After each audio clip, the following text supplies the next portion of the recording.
Oyez, oyez, oyez. All persons having business before the Honorable, the United States Court of Appeals for the District of Columbia Circuit are admonished to draw near and give their attention, for the court is now sitting. God save the United States and this honorable court. Be seated, please. Case number 24-7013. Iztok Plevnik appellant versus Eugene R. Sullivan et al. Mr. Fine for the appellant, Mr. Katie for the appellee Eugene Sullivan, Mr. Jenda for the appellee United States. Good morning, counsel. Good morning. Thank you. Fine. Please proceed when you're ready. Thank you. Your Honors, I'd like to at least correct, I think, two misunderstandings at the lower court with regard to the complaint. One, I think there was a misimpression that my client, Iztok Plevnik, had signed a written engagement letter with the defendant, Mr. Sullivan, for $50,000. It's referenced in paragraph 14 of our complaint, and I think in the joint appendix, page 35, where I think the judge erroneously believed that engagement letter was with the defendant when it was not. There was never anything in writing between the appellant here, Iztok Plevnik, and Mr. Sullivan. There was never an agreement as to whether he would get paid anything, but I just wanted to clear up that one point. The second one, there seems to be some belief below by the district court that the funds that were involved here in Africa were owned by the United States. There isn't anything in the record in the complaint that supports that speculation. It's odd that the United States, if it believed it owned the funds, wouldn't have sent their ambassador to go retrieve them, or the embassy, which was alerted by Mr. Plevnik as to where the funds could be found in Ivory Coast. But those are 2 points I thought were important for the court to know about. With regard to Mr. Sullivan's, our claim of common law fraud against Mr. Sullivan, the district court decided that we had not adequately pled common law fraud because Mr. Sullivan had agreed to be Mr. Plevnik's lawyer. Even though it was oral, he could serve pro bono. But I think it's standard law that if a person enters into a contract at the outset not intending to perform, that's a misrepresentation of state of mind, which can be a predicate of a common law fraud claim. And that's what we alleged in this case. I think it's replete of all the allegations which recite the betrayals of Mr. Sullivan, of Mr. Plevnik in retrieving the billions of dollars in the Ivory Coast. How do you get around Chaharis and Ludwig? I couldn't hear you, Your Honor. How do you get around the Chaharis case and the Ludwig and Robinson case? Well, we think that those are cases where a violation of the contractor intent came after the formation. It wasn't misrepresentation of state of mind. And Your Honor, we cite cases in our reply brief which show clearly this court's conclusion that if at the time you make the contract, you do not intend to perform, here not intend to discharge duties of loyalty and honesty, that can be the foundation for a common law fraud claim. Of course, we have to prove it at trial. It's not something that can just be accepted as a presumption. I think in this case, the judge assumed that we had not alleged that that misrepresentation had occurred at the outset, but there's a fleeting reference, well, later on, down the contract road, when Mr. Sullivan had performed some legal services for Mr. Plevnik, although we argue they were undertaken to induce Mr. Plevnik to reveal the whereabouts of the funds that Mr. Sullivan could loot. The amended complaint refers to a payment of $50,000. That was to Rudy Giuliani, Your Honor, not to Mr. Sullivan. I think if you look at paragraph 14 of the complaint, is $50,000 to Rudy Giuliani. That agreement remained dormant and never actually became operative.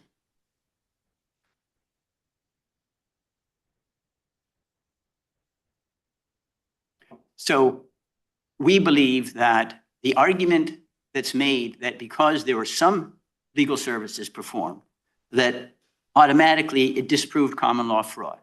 But let me suggest the following analogy, which is imperfect, but I think informative. Suppose you have a doctor. He's a heart surgeon, and he's paid by an enemy of a patient. Hey, I want you to amputate this patient's legs. You said he's paid by whom? What's the example? Excuse me? You said he's paid by whom? I just want to make sure I'm understanding you. The doctor is paid by an enemy of the patient Mhm. Okay. to represent that he's going to perform open heart surgery, but he really is going to amputate the legs of the patient because he wants to get back to the patient. And so the doctor undertakes preliminary services, takes the vital signs of the patient, advises on fluid and food intake. But then when the anesthesia is issued, instead of doing the heart surgery, he amputates the legs. I think that's a clear case of common law fraud, even though it's true that the doctor did perform some medical services, taking the vital signs, suggesting what fluid and food intake would be appropriate for this Problem kind of is that the surgery. Ludwig case holds that you've got to show that basically that the duties that are part and parcel of the fraud are divisible or different than the duties that were already within the scope of the contract. Well, You Your Honor, don't have that in your example, and I'm not sure how you have that in the facts alleged in your complaint. well, Your Honor, I would refer you, Your Honor, to, this is page in our reply brief. This is page 4. These are citing cases of the DC Court of Appeals, which is the one that establishes the common law fraud elements because this is a DC cause of action. And you'll see on page 4 there, it is black letter law. A party who signs a contract intending non-performance has perpetrated common law fraud. And then there's a citation there. The question arises whether the breach of a contractual promise can ever be the subject of the tort of fraudulent misrepresentation. We have held that it can. I'm quoting from that decision, Your Honor. A promise or contractual commitment may be actionable fraud as misrepresentation if at the time of its making the promisor had no present intention of carrying it out.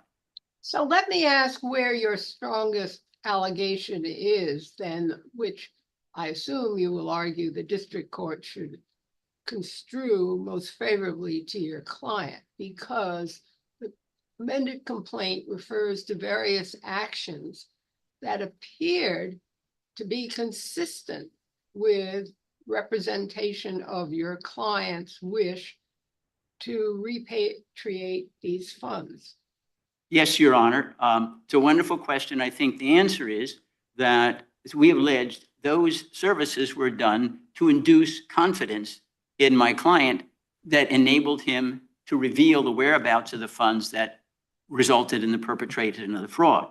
Without having that trust or confidence, my client, we allege, would never have revealed this information. So, Your Honor, that's the response to your question.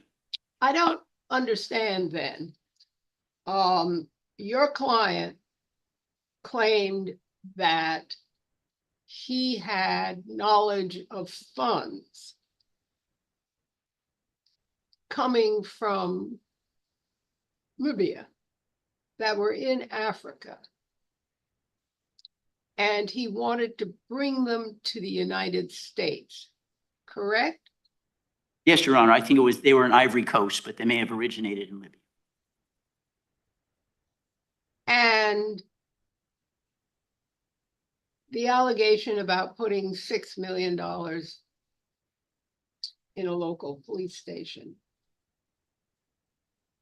The issue that the district court mentioned was the fact that the Department of Justice has responsibilities for recapturing funds abroad.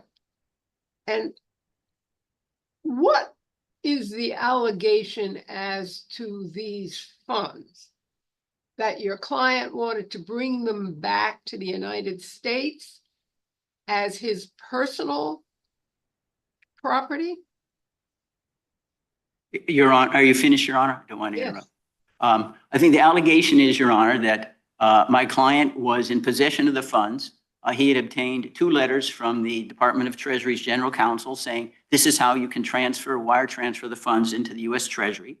So did counsel, did you hear my question? Yes, I did. So let me continue with that. The idea was that he, in possession of the funds, would be responsible for sending those billions back to the United States Treasury per the guidance that was given by the Treasury Department's general counsel.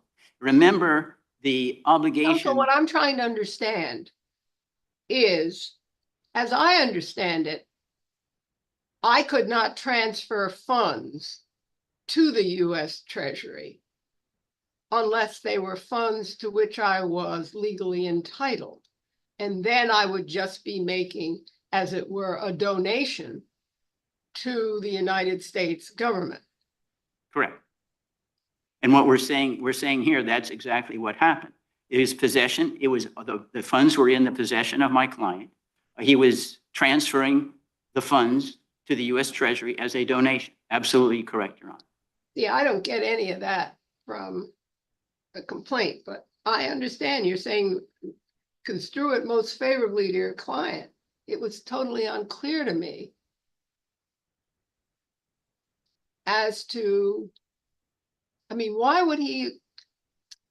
I'll cease my questions. Thank you. No, if you're asking for the motivation, why would he make a donation like that? Well, No, there's a I'm not asking that. Okay, I apologize, Your Honor. I don't want to second guess you. So I have one question for you before you're, and we will give you a little bit of time for rebuttal, which is, let's just suppose conceptually, I'll assume for purposes of this question that conceptually there's a route under which you could say, look, there was no intent to make good on the contract from the very outset. So it was a fraudulent enterprise from the get-go. And that's a way to get around what otherwise could be an impediment to your ability to proceed. But then in order to support that, the complaint can't just allege that there was never an intent. There's got to be something more than that that would allow, even at the dismissal stage, particularly given the particularity requirements associated with fraud claims, that would allow for concluding that there's something to the notion that there was no intent from the outset to make good on the representation. Where in the complaint? Well, we allege that shortly after this enterprise collapsed, shipwrecked, and my client was imprisoned and came back, the judge had bought very, very fancy home and vehicles, and that when the judge was asked to help when my client was in prison, he said, no, I'm sorry, I can't help you. That is, if you read the complaint carefully, it alleges clear actions by the judge that betray what would ordinarily be expected at his duty if he intended to really serve my client, to try to help him repatriate the money. And he didn't do that. But if you read through the allegations in the complaint, I think you'll find that. But that's the response we have. Okay. Thank you. Let me make sure my colleagues don't have additional questions at this time. We'll give you a little bit of time for rebuttal. Thank you.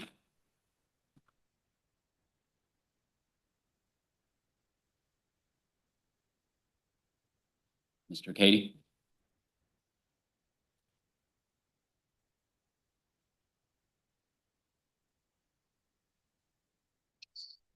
Thank you, Your Honors. Steve Cady for defendant appellee Gene Sullivan. May it please the court. Judge Cooper wrote 2 fulsome and thoughtful opinions in this case, and they should be affirmed. He applied the facts as pled to the law and reached the right conclusion. And as I think the questions this morning indicate, this case must be dismissed, not just because what the complaint does not plead, but exactly because of what it does plead. And with regard to Gene Sullivan, the case must be dismissed and the opinion below affirmed for 2 independent reasons. First, the district court properly found that plaintiff did not plead a claim for fraud against Sullivan because plaintiff pleaded that Sullivan did in fact provide him with legal services. And there's a crucial paragraph at paragraph 16 of the complaint that it says Sullivan later entered into a conspiracy with DOJ to capture the funds. And secondly, the district court was correct that plaintiff cannot satisfy the damages element for fraud because the money that he sought to repatriate did not belong to him, of course, And the complaint pleads that the plaintiff told African officials where the money was located and twice brought it to African police stations. Thus, whatever Sullivan did to facilitate a meeting with DOJ in February of 2021 did not cause plaintiff damages, according to what plaintiff pleads in the complaint. These issues require dismissal and cannot be fixed because of what is pled. And I want to flesh those two grounds out in more detail.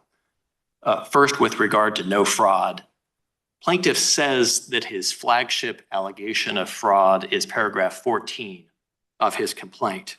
And that's where he says that Sullivan said he would be plaintiff's lawyer. As Judge Cooper wrote in the opinion below, the complaint itself is replete, Judge Cooper says, with allegations showing that in fact, Sullivan did provide legal services to plaintiff. And I'd highlight paragraphs 17 and 18 and 35 and 37 and 39 of the complaint, all of which describe legal services that Gene Sullivan provided to plaintiff, including working with Treasury Department to alert them to funds, working with DOJ to coordinate a meeting, to help plaintiff repatriate the funds, and also working with plaintiff's wife to help get plaintiff out of detention when he was in detention. Judge Cooper's analysis of these legal services is found at pages 41 and 42 of the record, where he concludes, quote, Sullivan's agreement to represent plaintiff was literally true. Moreover, though, and this is crucial, the complaint alleges that the attorney-client relationship was formed in June or July of 2020, and that's at paragraphs 12, 13, and 14 of the complaint, June or July of 2020. And it says that Sullivan later, in February of 2021, quote, entered into a conspiracy, close quote, with DOJ lawyers, and that's at paragraph 16 of the complaint. Thus, the complaint does not and cannot be amended to allege that the attorney-client or relationship was entered into with the intent to defraud plaintiff, because it alleges that the conspiracy with DOJ was entered into 8 months later in February of 2021, entered into, it says. And it also alleges, of course, that Sullivan provided legal services both before and after that date. And as a result, Judge Cooper properly determined that no fraud was pled. Secondly, there can be no damages for two reasons. First, the complaint makes clear at paragraph 11 that this money is not plaintiff's to begin with. It says it was scattered across Africa after the fall of the Libyan dictator. And Judge Cooper properly determined that that meant that the money did not belong to plaintiff and instead belonged to Treasury, thus the repatriation effort. And that's at page 44 of the appendix. And secondly, there can be no damages because plaintiff himself pleads that he brought the money to 2 African police stations and he told officials in Africa where it was.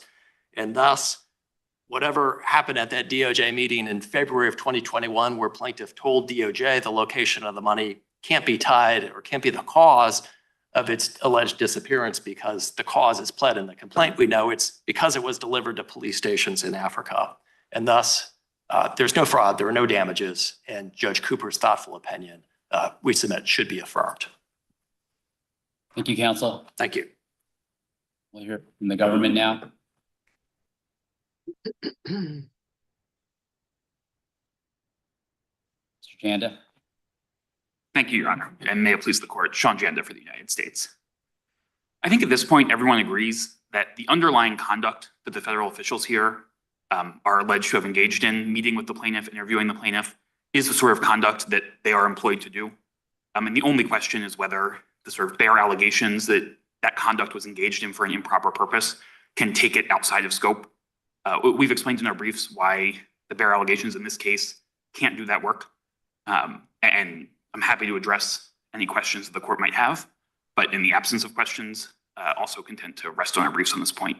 I have just one theoretical question. So there's often fact patterns one sees in the cases where the stream of conduct that the defendant government officer is engaged in is the kind of thing that we would say at some level of generality, the government officer is employed to do. But then there'll be some kind of detour in the midst of that parts ways with what the government officer is generally employed to do.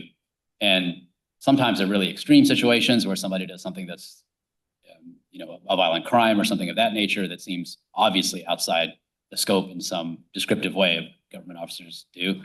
And sometimes it's a little bit more of a minor blip, but really we're just talking about kind of frolics and detours in some dimension.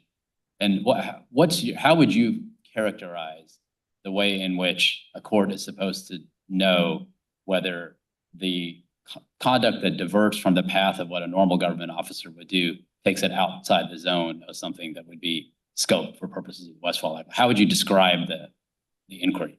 Yeah, so I think both Carroll on the substantive law and then this court's opinions on the Westfall Act make clear that you have to look at the underlying conduct, that sort of the controversy that the alleged tort arose out of. And then I think there's just sort of a qualitative analysis about how tightly tied to the job duties the tort ultimately becomes, whether it's a minor blip or a huge detour. That being said, I think in this case, the court certainly doesn't have to address that. The allegations of any sort of blip here, I think, are so threadbare that the court doesn't need to credit them even at the motion to dismiss stage. And sort of disregarding the bare allegations of improper purpose, I think what you're left with is just conduct that is in the core of what these federal employees are.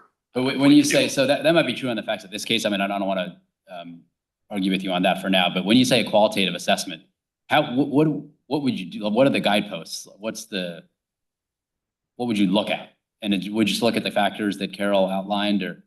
Yeah, I think Carroll goes through the overall analysis in some detail and specifically focuses on the timing analysis for a couple of pages. I think that hasn't been the focus of our briefing here, but does say that you're looking at the underlying conduct. You're not looking at kind of the tort itself or the moment the tort was committed. You're probably have to be tightly scoped to the tort in some sense. I mean, you're not looking at sort of if you have a multi-day spree that happens that's sort of initially started as a job-related thing, but then goes far off, you're probably outside scope. If there's a kind of momentary blip, you're probably within scope. Where one turns into the other, I think is pretty hard to provide kind of specific guideposts or analysis. I think Carroll is very kind of holistic and qualitative on this point and sort of the rest of the analysis. But here again, I think that the allegations here are just so thin. I think under any plausible pleading standard, the court can disregard them for purposes of resolving the certification question in this case, and leave that for another day. Okay. Thank you, counsel. Thank you. Mr. Fine, we'll give you 2 minutes for rebuttal. Thank you, Your Honor. Appreciate the opportunity. A couple of things. My colleague declared that there was a inconsistency between the allegation that at the time that the attorney-client privilege was established in June of 2020, we allege that there was at that time an intent not to comply with the obligations that were inherent in that relationship and the later conspiracy. But that doesn't, just because it took time for the defendant, Mr. Sullivan, and he had Army Rangers who were his friends, they were the ones who were involved in this case, to later bring in other people. This doesn't mean that he couldn't have formed his own intent at the outset to plot towards undermining his obligations towards Mr. Plevnik as an attorney. Now, the second thing quickly about the ownership of the funds. Possession is 9/10 of the law. We recited the ordinary standard that if someone possesses funds, unless a rival claimant claims that it's theirs, the law presumes possession is ownership. There was no one in this case that's ever disputed that Iztok Plevnik owned the funds that were to be repatriated. And indeed, remember in the complaint, we allege that there were 2 letters prepared by the General Counsel of the Department of Treasury to Mr. Sullivan saying, this is how you repatriate this money to the U.S. Treasury from Ivory Coast. 2 letters that are referred to in the complaint. Why would those letters even be drafted if The money was already belonged to the United States. There wouldn't be any need for repatriation. And if Mr. Plevnik didn't have the ownership of the money, he couldn't repatriate it anyway. He'd just be a bystander. And third, with regard to the argument that, well, Mr. Plevnik had disclosed to certain people in Ivory Coast about the whereabouts, and that was the cause of the damage. But we have alleged that if Mr. Plevnik had honored his obligations, the funds would have been repatriated in a timely fashion. The last thing, and I appreciate Your Honor for indulging this relates to the point of the Westfall Act. It's clear one of the indispensable prongs for qualification is that at least part of the motivation for the challenged action, at least in part, was actuated by a goal to benefit the employer here in the United States. Here, what we allege was that the challenged acts were intended to injure the United States by depriving it of $6 billion. Let me give you this quick analogy. Suppose someone says, I'm going to be a toll operator at a booth and get money from the cars that come through the toll. But at the time he becomes that operator, says, I'm going to steal the money.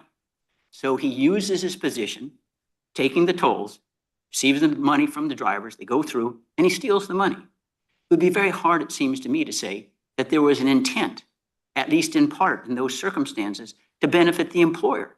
The intent was to benefit himself. If you have no questions, thank you, Your Honor. Thank you, counsel. Thank you to all counsel. We'll take this case under submission.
Stand, please.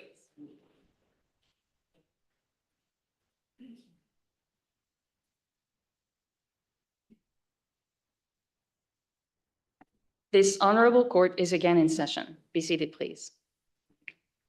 Case number 23-1288, Stingray Pipeline Company, L.L.C. petitioner versus Federal Energy Regulatory Commission. Ms. Proctor for the petitioner, Ms. Gall for the respondent. Good morning, counsel. Proctor, please proceed when you're ready. May it please the court. I am Shemin Proctor, representing petitioner Stingray Pipeline Company, LLC. I'd like to reserve 2 minutes for rebuttal. Stingray Pipeline System has faced steadily declining volumes to the point where it has very little throughput, almost slightly more than 1%. Its costs significantly exceed its revenues. Operation and maintenance costs $3.5 million, revenues of only $72,000. In light of those circumstances, Stingray petitioned the commission for requested abandonment by sale of its WESCAM 509 system to Triton to use for gathering. Rather than grant the abandonment request, the commission imposed an onerous condition that Stingray either repair segment 3394 or obtain the consent of the shipper that uses that segment. Stingray requests that the court vacate and reverse the condition for 3 reasons. First, the record is not adequate to support the commission's decision. Second, the commission's reasoning, whether using the abandonment analysis or simply trying to apply the facts and find a reasoned path to its decision, it's not possible. And third, the commission's conditioning authority has been exceeded. Proctor, so Stingray has the burden of demonstrating that abandonment is in the public convenience and necessity. And here, Stingray doesn't seem to have provided any evidence about segment 3394 until rehearing. Evidence about the segment before.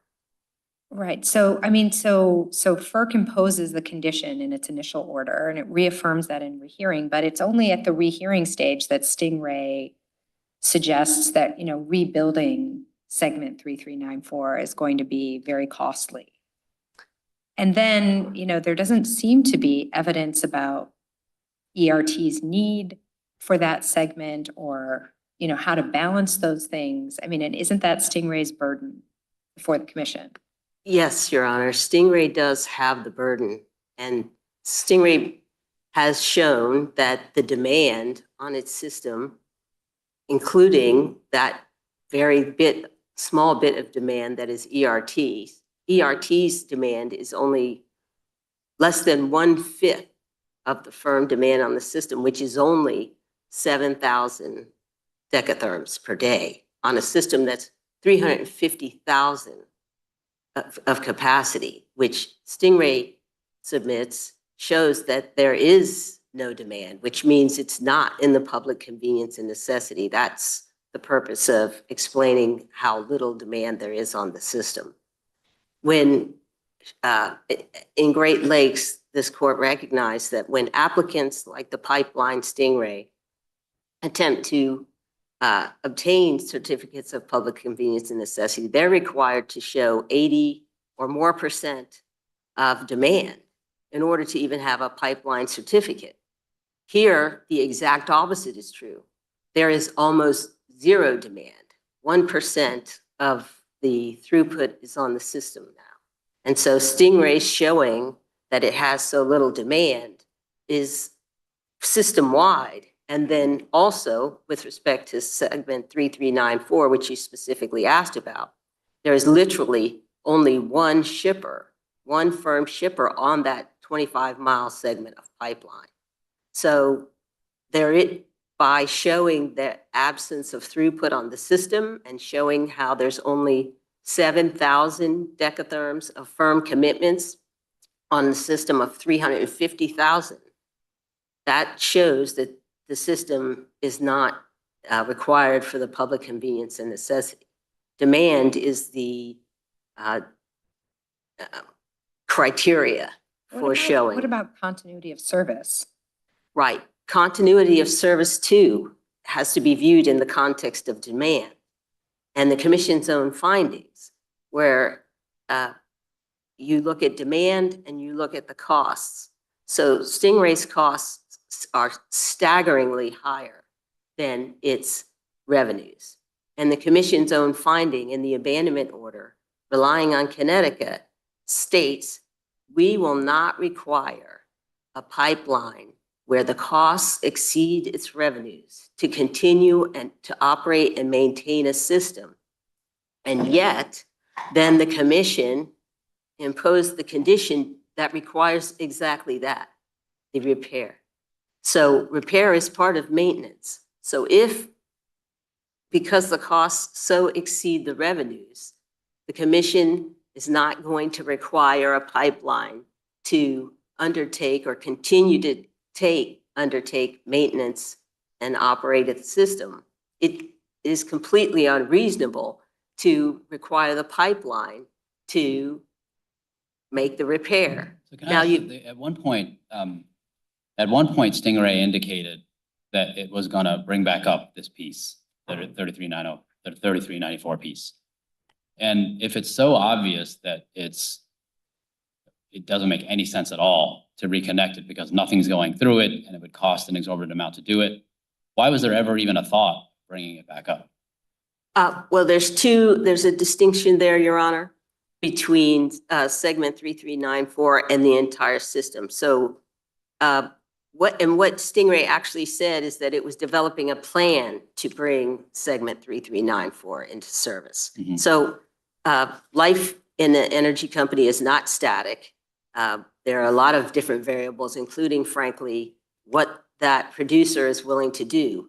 And we did brief the issue of if, in fact, that shipper was willing to pay some of those costs, in fact, bear a significant amount of the burden because the shipper is, frankly, the only beneficiary of that, then there would still be the logistics to actually undertake a repair. So there are a lot of different factors that go into that. So what Stingray actually said was that it was looking at options to develop a plan to place it back in service. Mm-hmm. It was not until the commission's order mandating that repair that Stingray, frankly, realized that the commission, first of all, Stingray actually thought that the commission simply had misunderstood abandonment in place versus the abandonment by sale.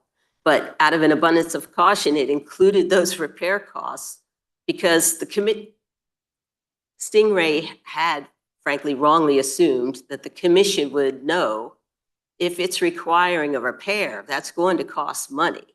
And it had already found that it wasn't going to require the pipeline to to operate and maintain its system. So by requiring a repair, you're doing exactly the opposite of what the commission has consistently said it will not require pipelines to do. So that's the reason the repair estimate comes up is only after it's mandated that Stingray had to put the segment back into service or obtain the consent. Ms. Proctor, I had a question about the remedy that Stingray is seeking, because Stingray has asked this court to vacate just the condition. And I'm wondering if you have any precedent for this court taking such an action. I mean, here it seems that FERC made a determination that abandonment is in the public convenience with the condition. So what authority would this court have simply to vacate the condition? Wouldn't we have to vacate the entire order and then remand to FERC? We actually, Your Honor, asked to reverse and vacate. So our view was that you could reverse the portion of the order that addresses specifically the condition rather than only the. But how do we do that? I mean, has FERC made a finding that it would be in the public convenience without the condition? I mean, Yes, Your Honor, it has. Where do you read that in its order? It's in the order. It's in the paragraph, the last paragraph before the section that begins addressing the damaged facilities. I didn't bring the number, but in fact, the commission took issue with Stingray's statement that the commission had in fact found that the abandonment was in the public convenience and necessity without the condition that it imposed. So there is a statement in the order, in the abandonment order, Your Honor. Okay, maybe when you come back up. Yes, when I come back up for rebuttal, I will point out that paragraph. Okay, thank you, counsel. We'll give you a little time for rebuttal. We'll Okay. hear from the Thank you. commission now.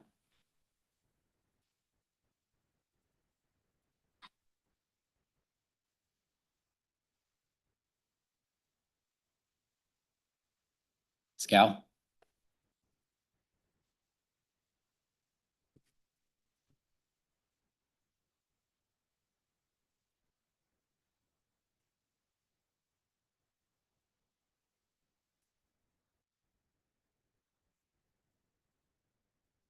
May it please the court. Stingray misrepresents what these orders actually require. To be clear, the commission did not deny abandonment. It authorized abandonment. Just because Stingray doesn't like one of the conditions, it doesn't transform the commission's authorization into a denial. Stingray also misrepresents what the condition actually requires. It doesn't force Stingray to make any repairs, despite repeatedly promising to do so. Instead, this condition simply respects Stingray's contractual obligations to firm shippers by allowing Stingray to negotiate with ERT and obtain its consent not to repair. At bottom, these orders, they neither force Stingray to continue operating its pipeline, nor do they require Stingray to make any repairs.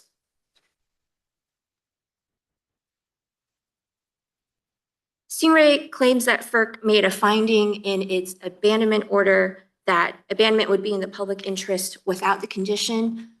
That's not true.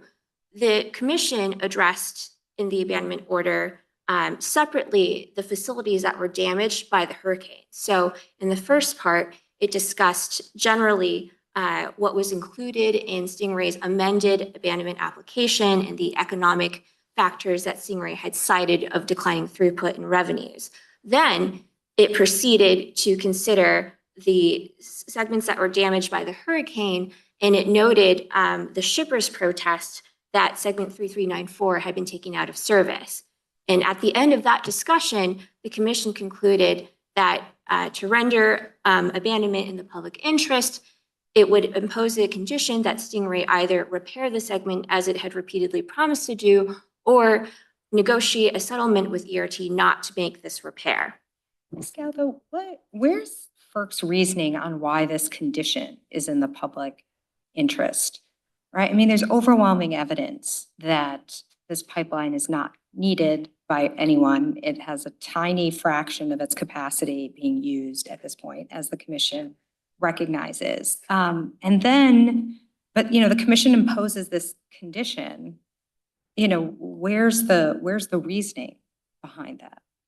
Well, to start, especially in the rehearing order, where once FERC knows how costly it's going to be to repair this segment, I don't see the analysis of how that cost is weighed against all the other evidence of it being in the public interest to abandon this pipeline. To back up a little bit, under the Natural Gas Act, the commission must ensure that any abandonment it grants is permitted by the public convenience and necessity. And as both this court and commission have recognized, a primary consideration under that analysis is whether the requested abandonment would deprive captive customers of service. So although it's true that economic factors like declining revenue and throughput would weigh in favor of abandonment, that also has to be balanced against. This line of cases about captive consumers and continuity of service began with, a case in the 60s about continuity of service to the public, i.e. end consumers, not a single producer of natural gas. So I mean, where's the analysis about the public interest? I mean, is there any claim that by not restoring this segment, there will be members of the public who are not able to get natural gas? It doesn't seem that that is the case, given the structure of the pipeline and gathering facilities. Well, under commission precedent, abandonment that would deprive a firm shipper of service has sufficed for the commission to find that it needs to condition abandonment to render it in the public interest or Are there necessity. any DC Circuit cases reaffirming that, where the only interest is the private interest of a gas producer, unconnected to end consumers of natural gas? While I'm not aware of That's a big difference for the public interest. I understand. While I'm not aware of a specific case with that specific factual pattern, for example, Michigan Consolidated, the DC Circuit did reaffirm that it's the harm to captive customers along a pipeline that is a prime consideration in this public interest analysis. And shippers like ERT, they're under a life of lease contract. So in exchange for firm service, they have agreed to dedicate their gas reserves to Stingray's pipeline for the entire life of those reserves. So can I ask a question about that? So, Sure. As Judge Rao mentioned in the other argument, the burden is on the party seeking abandonment to justify why a condition like this may not be in the public interest. But so that may be part of the equation here, is that even if conceptually it were possible that you could have a situation in which attaching a condition like this makes no sense because there's no ultimate consumer is going to benefit from it. There's all kinds of reasons why this particular kind of condition conceptually might not make sense. The commission isn't taking the view that any time there's somebody who has a firm, what's it called, a firm Shipper. Firm shipper, where anytime that you have a firm shipper, that there's always a public interest in having a condition like this, no matter what the demand might be, no matter how often that strip of the pipeline may be being used. I don't understand the commission to be taking that position, or That's correct, Your Honor. the order doesn't purport to be saying that, but you also don't dispute that there could be situations in which attaching a condition like this might not make any sense because it turns out this piece of the pipeline actually isn't going to be put to any productive use from here on out.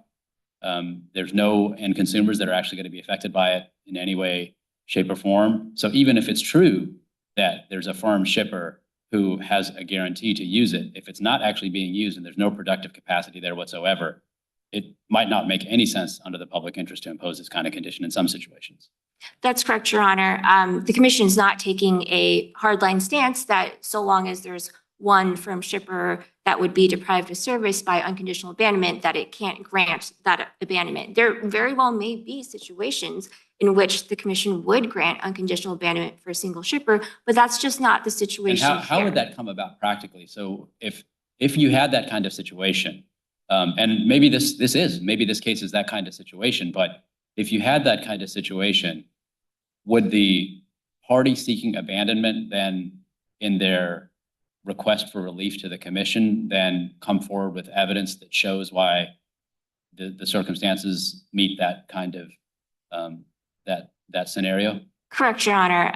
The burden would be on the party seeking abandonment to prove that the interests of this firm shipper are far outweighed by the interest in unconditional abandonment. And I would caution that, those circumstances, I can't really speculate as to what that might look like. It just simply wasn't the facts before the commission.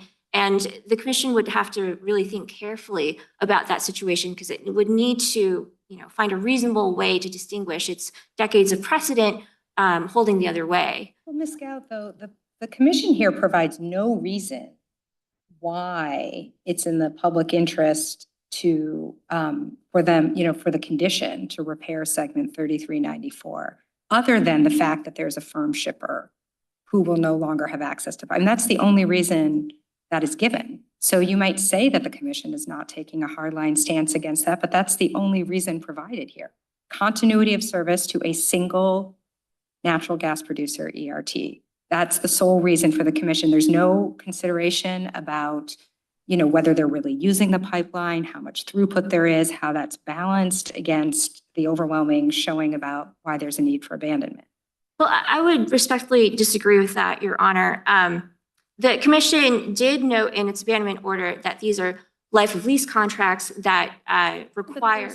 But there's no discussion about what is actually, what sort of use is actually being made of segment 3394 or would be made if it were to be repaired. Well, the thing is, in ERT's protest to the commission, it explained that its gas had been shut in by the outage of segment 3394. That, and in combination with the data responses that the commission requested from Stingray about its plans for abandonment, demonstrate that up until the outage of this segment, ERT had been shipping volumes consistently for 13 years under its contracts on Stingray's pipeline. And it wasn't until this segment was damaged and not repaired that its gas was then shut in and it wasn't able to continue producing gas and serving its customers. And I'll note that. Doesn't FERC have to think about what the effects are of shutting in one, of shutting in ERT versus all the interests on the other side?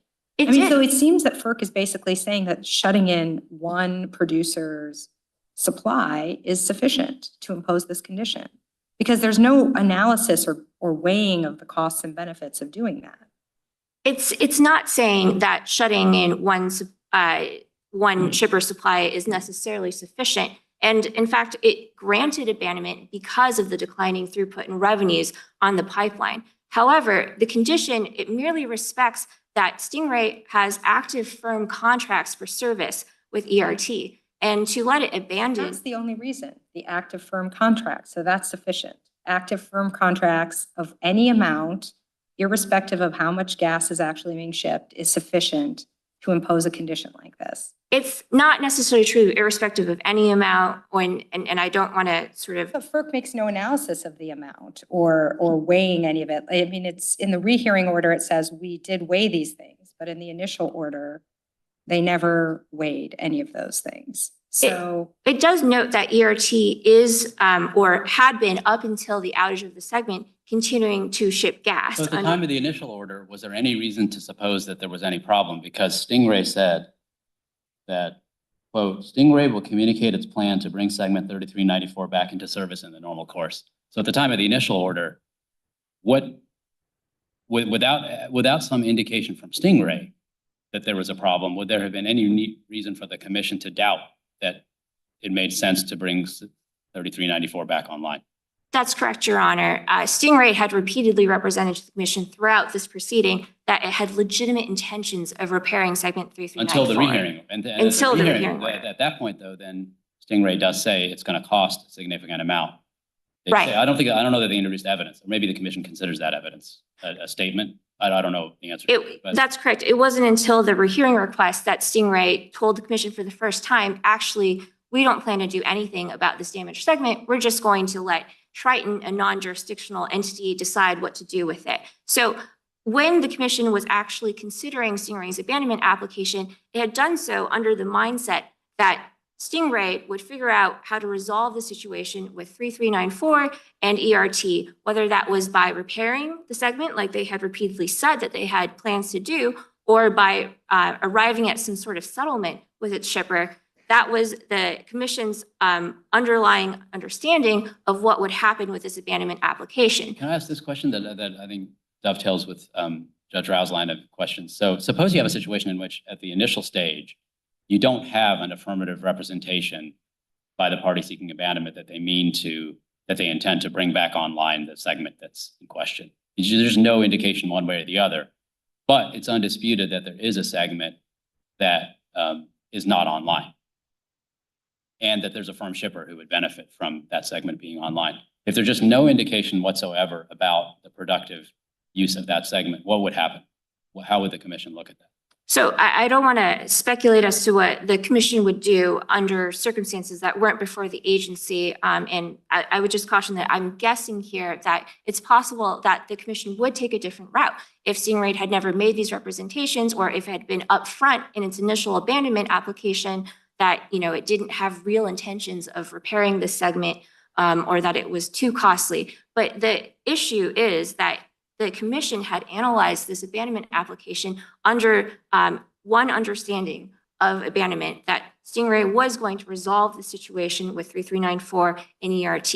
And at the rehearing stage, that's just much too late for Stingray to then say, actually, never mind, we're not going to do anything. That's a different abandonment proposal. And if Stingray had brought that up earlier, it would have allowed, you know, for example, other shippers or other parties to provide comments and submit evidence to challenge, you know, some of these You said assertions. that's a different abandonment proposal. That's an interesting point. I mean, could Stingray tomorrow, so after this proceeding ends, let's just, I don't want to, I'm not saying that we're going to go this way, but let's just to carry out the question. Let's suppose that the commission prevails at this stage. Then after this case ends, could Stingray the next day file an abandonment petition asking for abandonment without the condition? Yes, it could withdraw its current abandonment application and file a new one that this time upfront includes all of the relevant information, includes the cost information, explains that it believes that these costs are too high, because then that would give the commission opportunity for a new rehearing. There's no you know, claim or res judicata in the commission context or something that would say, oh wait, you already tried this and you didn't do your job the first time, and so we're just not even going to look at the second. As far as I'm aware, that wouldn't be an issue. Isn't the, I mean, it seems that the fundamental position that you're taking on behalf of the commission is that the commission didn't have the burden to justify the condition. Stingray had the burden to demonstrate that it was entitled to unconditional abandonment, and they didn't meet that burden. Is that your fundamental position? That's correct, Your Honor. Based on, you know, what evidence and arguments Stingray actually did provide before the commission below, and not just on appeal here, the commission found that the condition continued to be in the public interest to, you know, require Stingray either make ERT whole for its contractual obligations or otherwise put in that repair that it had repeatedly represented to the commission that it would make. Ms. Gow, I mean, to Judge Wilkins' question, that wasn't the reason given by FERC in its rehearing order. Sorry. That Stingray failed to meet its burden. I believe it actually was, give me 1 second. So in the rehearing order,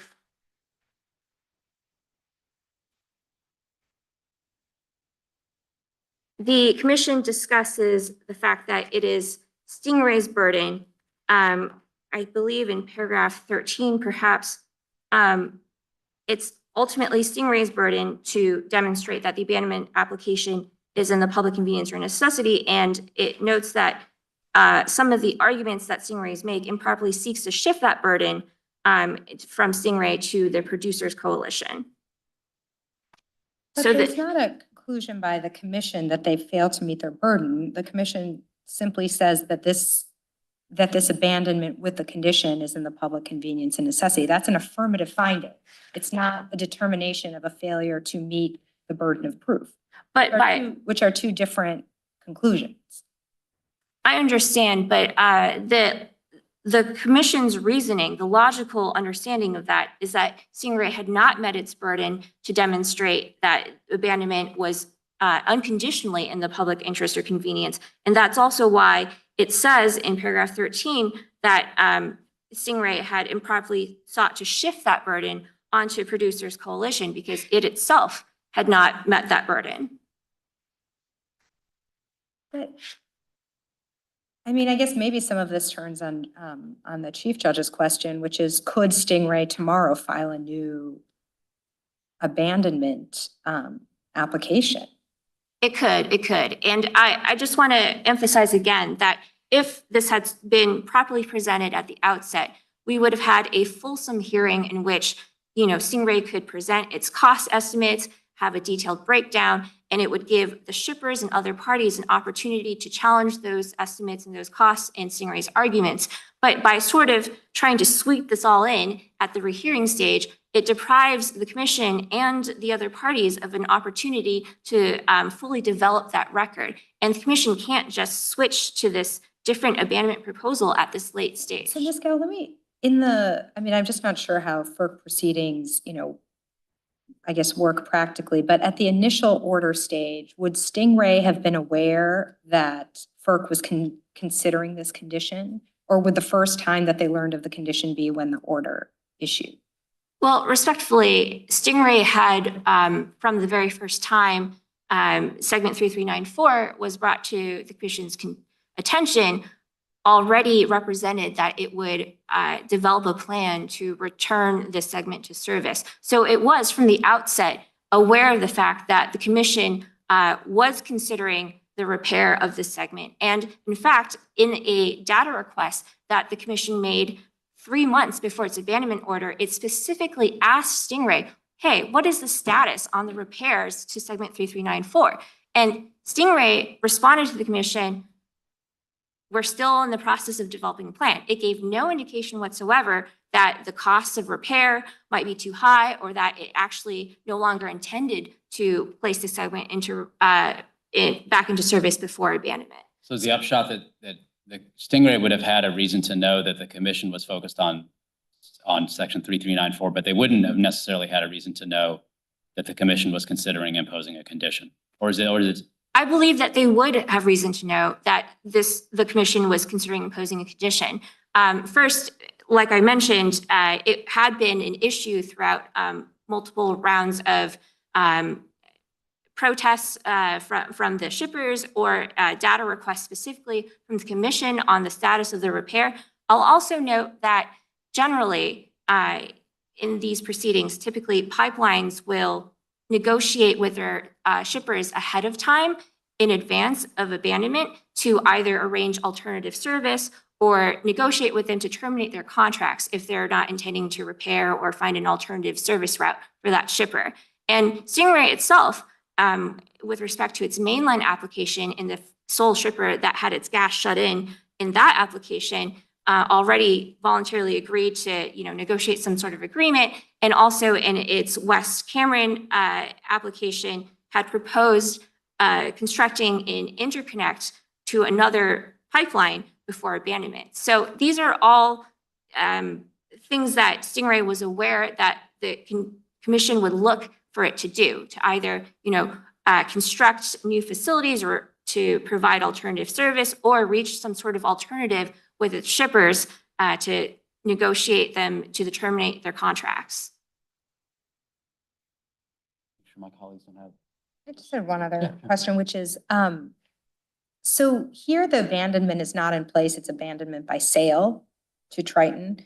So why couldn't Stingray assume that ERT and Triton could work this out, right? Like if there was a commercial need for the pipeline to be repaired, then they could work that out. I mean, I understand that after abandonment, it would not be a FERC jurisdictional pipeline any longer.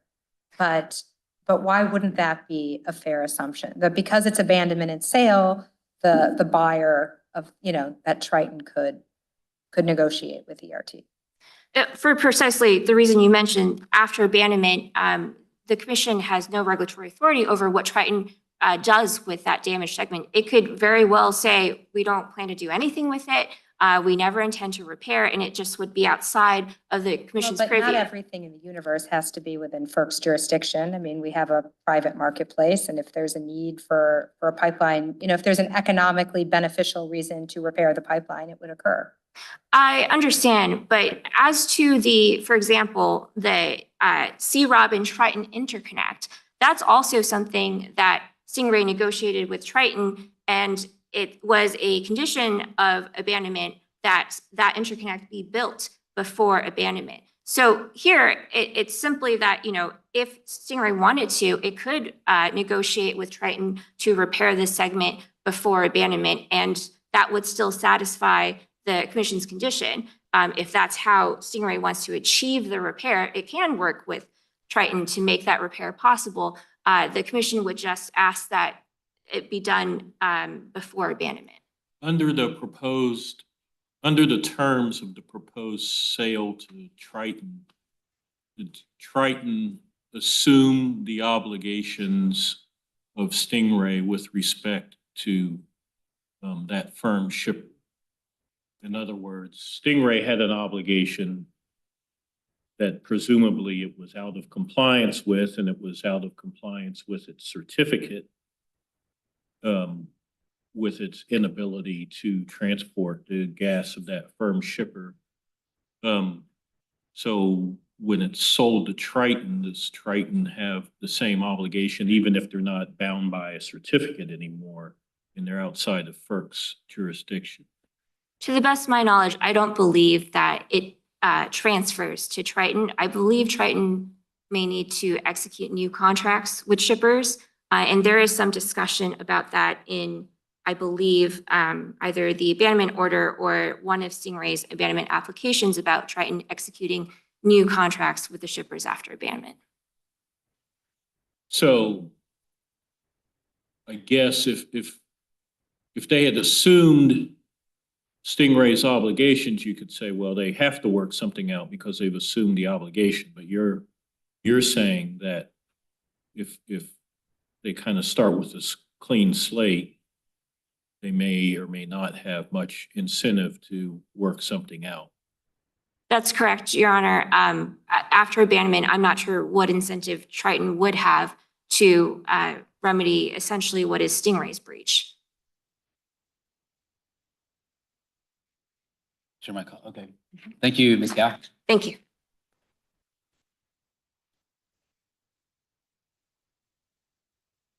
Ms. Proctor will give you the 2 minutes that you asked for.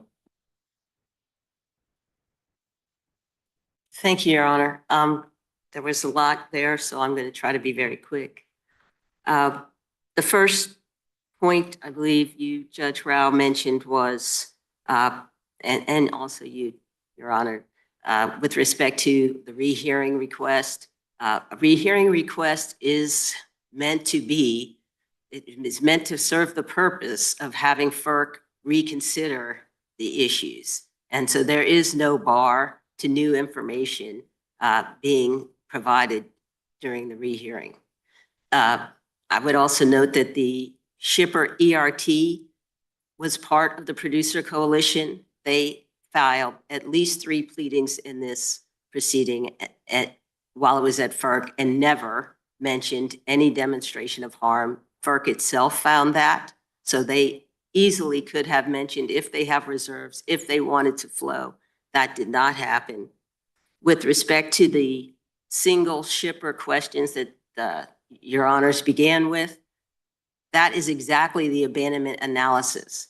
That the issue is whether the abandonment is in the overall public interest, and their abandonments are not prohibited by any harm to a narrow interest. So even if there were harm to ERT, and Stingray does not concede that, that harm would be to a narrow interest, because this case is unlike any other case FERC has seen, with overwhelming evidence in favor of abandonment. In terms of ERT. Ms. Proctor, does Stingray have evidence about the value of rebuilding the pipeline to ERT compared to the cost of bringing that segment back online? Excuse me, the value to ERT? Right. So Stingray says it's going to cost $7 to $9 million to repair segment 3394. Mm-hmm. Does Stingray have any idea of how much that, having access to that pipeline is worth to ERT? Like, what is the economic value of shutting in ERT?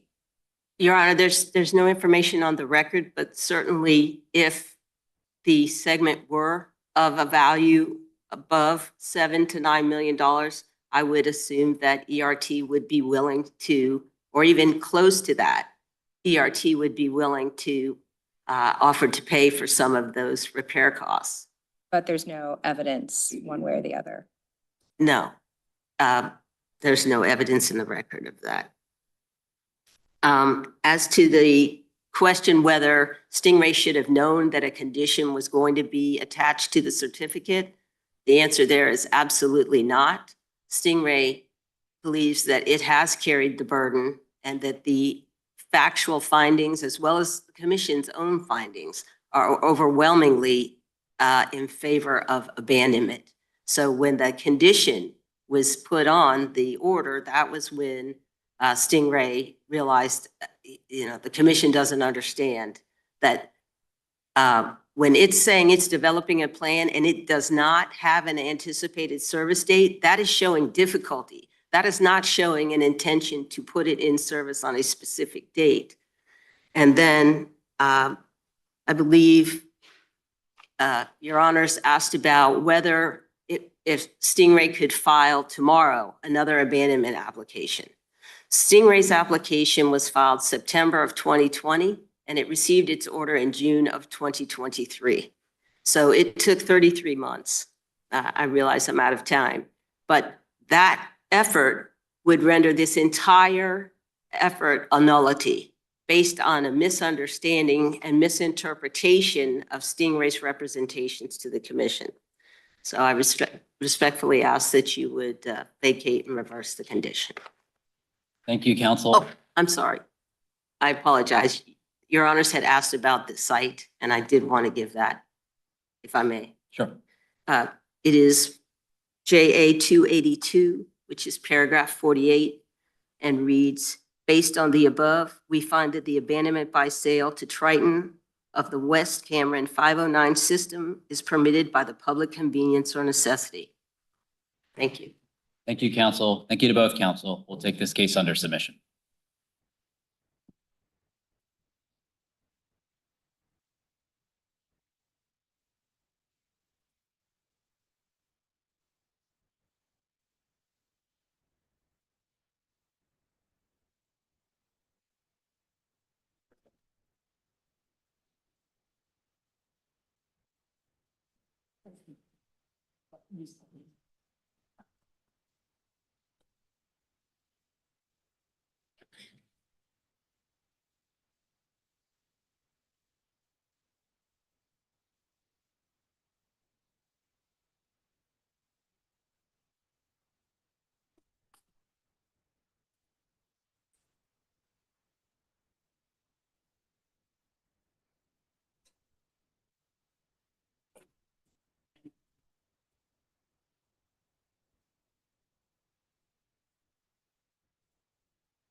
Case number 23-7174. Hulley Enterprises Limited et al. Versus Russian Federation appellants. Mr. Riesenberg for the appellant, Mr. Shepherd for the appellants. Morning, counsel. Mr. Riesenberg, please proceed when you're ready. Good morning, Your Honors, and may it please the court, Russia has reserved 3 minutes for rebuttal. Your Honors, the district court here made 3 errors of law. First, the district court found that the litigants here supposedly agreed to exclude and forfeit judicial review of questions that arise under the Foreign Sovereign Immunities Act at Section 1605A6, including whether Russia made an arbitration agreement with or for the benefit of petitioners under the Energy Charter Treaty, or ECT. This was wrong. No exclusive delegation agreement can be shown here under the clear and unmistakable standard, or indeed under any standard, looking at the text and the context and the international law and international practice regarding the competence doctrine. Most obviously, Hulley Enterprise and the other appellees in this case never made this exclusive delegation argument in any of the other 6 courts where this case has been heard across Europe, Asia, and North America for 10 years. And in any event, the jurisdictional elements under the Foreign Sovereign Immunities Act cannot be delegated exclusively to external arbitrators. The FSIA exceptions implicate not only the subject matter jurisdiction of a court of the United States, but also the foreign relations of the United States, and potentially the reciprocal treatment of the United States in foreign jurisdictions. So naturally, only the courts of the United States can decide those questions and not external arbitrators. What about the Dutch court? So if the principle that the district court relied on were correct, then would that have also been true of judicial review in the Dutch system? If the principle that the district court in this case relied upon, in other words, was correct. If the deciding criteria here is that the tribunal, the arbitral tribunal, determined whether it had jurisdiction, and then that's dispositive for purposes of the U.S. court's inquiry into it, would that also apply to the Dutch court review that happened in the aftermath of the tribunal determination? Chief Judge Srinivasan, you're asking me if the lower court's premise was correct, we would say that I can't accept that premise because the government of the United States has disagreed with that premise. In the amicus brief filed in Nextera versus the Kingdom of Spain. I guess here's one way to ask it. Yes, Judge. So the arguments have been made here by the other side, and the district judge accepted the argument that you shouldn't look at this issue anew because the tribunal already resolved it. All the parties agreed that the tribunal was going to resolve this. And so there's no court second guessing of that. I guess my question is, if that were true, would that also have been true and an argument that could have been made to the Dutch courts? So Judge, what we would say is, I want to address all these different possibilities, and apologies if I'm struggling to decide what's an assumption and what's not an assumption here. So maybe I'm not asking the question correctly, but you started with the point that the argument that prevailed below and that was asserted by the other side has not been accepted in any of the other countries in which the award is sought to be enforced. I guess my only question is, could you make that same point about review in the Dutch system? That if that argument were true and it would have been accepted by any of the other countries, it also would have been accepted within the Dutch system itself, because you could equally say, look, everybody agreed that this was supposed to be resolved by the tribunal. So why are you, the US court, looking at it? Which is the same question as why are you, the court in some other country, looking at it? You could also have made the same argument, and it also would have equally been a prevailing one in the Dutch system, were it in fact a meritorious argument. Well, I'll go through the foreign courts and we can talk about what each of them would have said with respect to the exclusive delegation concept and also the issue preclusion concept, which is... Yeah, I'm not talking about issue preclusion. I'm just talking about the ground that was actually the gravamen of the decision below. The decision below rested on the idea that the parties here clearly and unmistakably delegated arbitrability to the arbitrators, including those arbitrability concepts that have been codified as jurisdictional elements under the Foreign Sovereign Immunities Act. Right. That argument was never made and would have lost. That argument would have been rejected in the Netherlands and Belgium and France and Germany and India and England and Canada. All of the other jurisdictions that have heard this case would have looked at this clause and they would have said, this is a competence clause. So I guess what I'm asking is, I know that you disagree with whether the argument's a successful one, but I'm just asking you to accept the premise. Let's just assume that the argument is a successful one. Would it be equally successful in the Netherlands too? In other words, why did the Dutch, I mean, you could look at this as a friendly question. Why would the Dutch courts have even looked at the question in the way that they did if it were true that the parties had given this to the arbitrator to determine? Wouldn't it have been equally preclusive in the Dutch system too? It would have. It would have. Was that argument made in the Dutch? You said it wasn't made in any of the other countries. That's right, Chief Judge. Was it made on judicial review in the Dutch system? This argument wasn't made, and I honestly I don't know the answer, Chief Judge, if it could have been made. because the clause in the UNCITRAL rules is not unfamiliar in the Netherlands. It's also found in Dutch statutory law. It doesn't add anything to Dutch statutory law. And it also doesn't add anything to any other statutory law where the UNCITRAL rules are accompanied by the enactment of the UNCITRAL model law, like Russia. Adopting the UNCITRAL clause, the competence clause here, wasn't intended to change anything that you don't normally get as a statutory background presumption in Russia or Cyprus or the Netherlands. Arbitrators decide their competence first. Courts should not interfere with the analysis of competence during the arbitration, but all of those same jurisdictions also contemplate post-arbitration judicial review of the same question. It is fundamentally dissimilar, even though, Judge Rao. Yeah, I guess I'm not sure why you focus so much on competence, which is kind of a international law, international arbitration concept, and instead not focused on the Foreign Sovereign Immunities Act and the role of the district court to decide jurisdictional facts. So it seems these other principles are of course out there, but we have a specific statute in the United States to determine the scope of sovereign immunity, and why isn't that the focus? Judge Rao. Let's start there.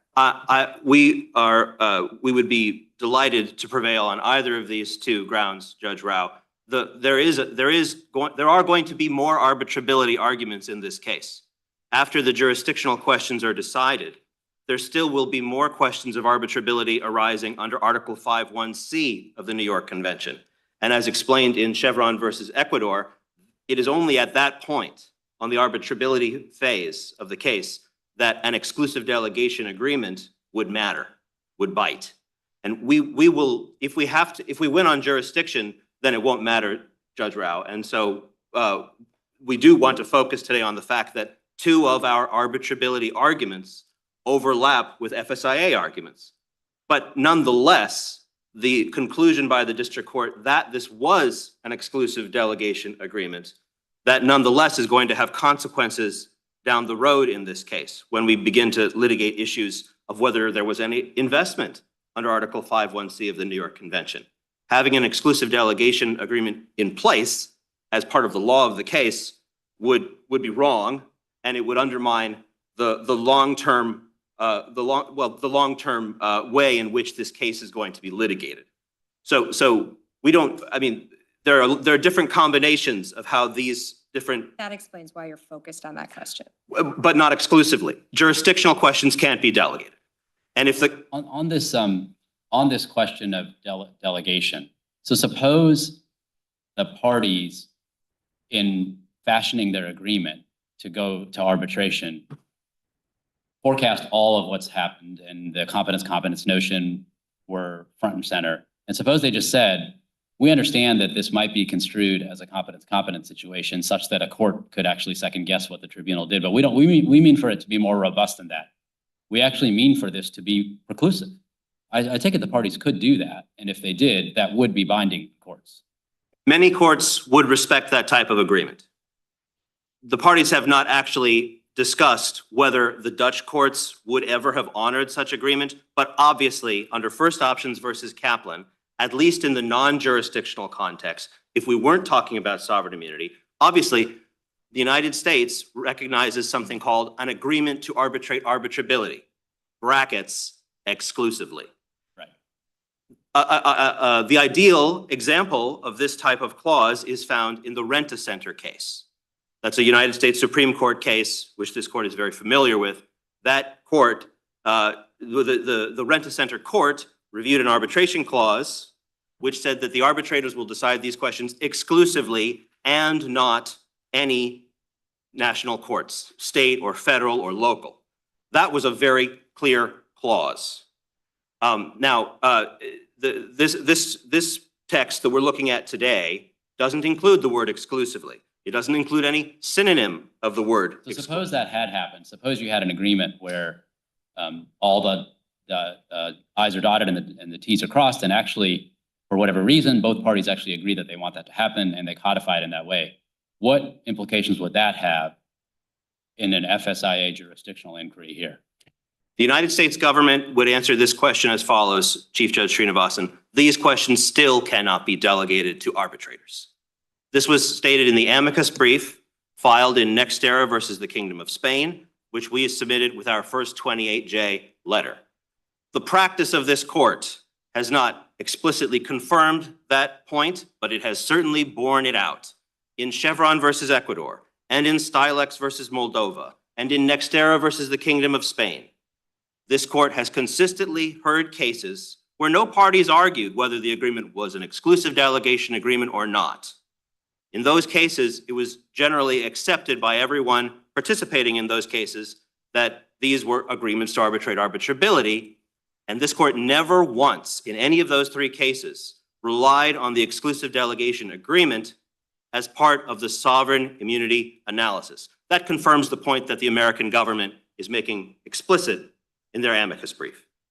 So whether we look at the FSIA aspect of this question, or we look at the UNCITRAL aspect of this question, it is evident that the lower court erred by failing to decide these questions independently and de novo. So, Mr. Rosenberg, assume for a moment that I agree with you, that the district court did have a responsibility to determine those questions de novo.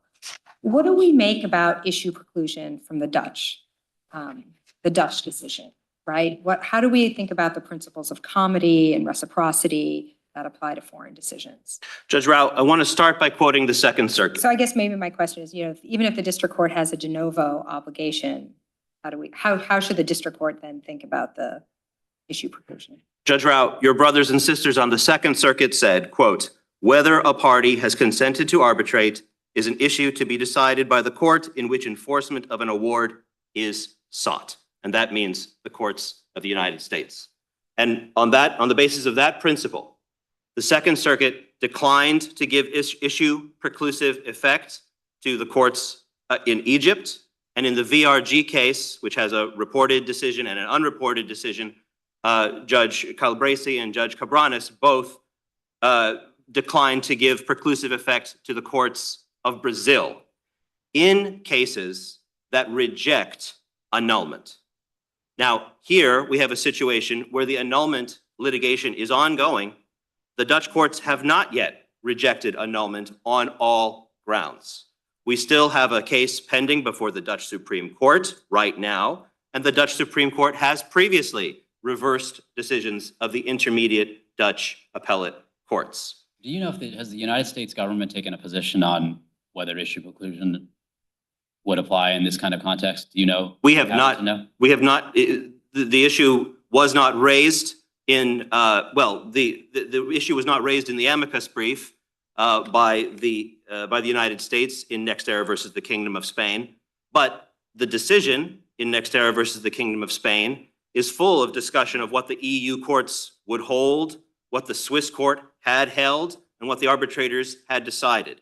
And the panel in Nextera versus the Kingdom of Spain never suggested that there should be any deference to the arbitrators or to the EU Court of Justice or to the Supreme Court of Switzerland with respect to the subject matter jurisdiction of a United States court. Now, we have to ask ourselves, why does this situation exist? Why did the Second Circuit hold as it did, that each court must analyze these questions independently and de novo? And the answer, well, first of all, in the sovereign immunity context, is because of the implications for the United States. It is not only the US executive branch that has stated that courts need to decide these questions without deference to arbitrators, the logic of which would also say United States courts should not defer to foreign courts. Those are two separate things. Well, since the time of the founding, we have cases recognizing principles of comity between US courts and foreign courts. That's entirely correct, Judge Rao. The Foreign Sovereign Immunities Act, however, contains an exception to foreign sovereign immunity for arbitration awards, but no such exception for the enforcement of foreign court judgments. I would say that that is a sign that the United States Congress does not necessarily believe that foreign courts are so responsible and trustworthy that the foreign relations of the United States should be delegated to foreign courts either. But I don't see an argument in your briefs that the elements of issue preclusion aren't met here. So some of the elements of issue preclusion are met here, but the Dutch, one of the most important elements of issue preclusion is whether the court that has issued the judgment, the preclusive effect of which we are debating, itself would be would consider itself to be preclusive. I'm obviously stating that factor incorrectly, but they concede that the Dutch law on this question is important. And the Dutch law on this question is as follows. Decisions denying annulment by a Dutch court are not intended to have preclusive effect because the Dutch courts follow the majority rule around the world that only decisions that grant annulment at the seat of arbitration have potentially preclusive effect. That's confirmed in the text of Article 5.1e of the New York Convention. The New York Convention expresses this single instance where a foreign court judgment is given preclusive effect and implicitly excludes all the other potential ways of approaching issue preclusive effect. So it sounds like you're, I'm sorry. It sounds like I mean, no one's decided issue preclusion here yet. And so we're kind of operating in a little bit of a vacuum, but it sounds like one possibility is issue preclusion actually can govern when you're looking at giving enforcement to an arbitration assessment abroad as a general matter, but not when the party who would be affected by it is a foreign sovereign, because then the Foreign Sovereign Immunities Act kicks in. So even if issue preclusion otherwise governs, it wouldn't govern in this context. Is that part of your submission? Chief Judge Srinivasan, we would say that the immunity situation is unique.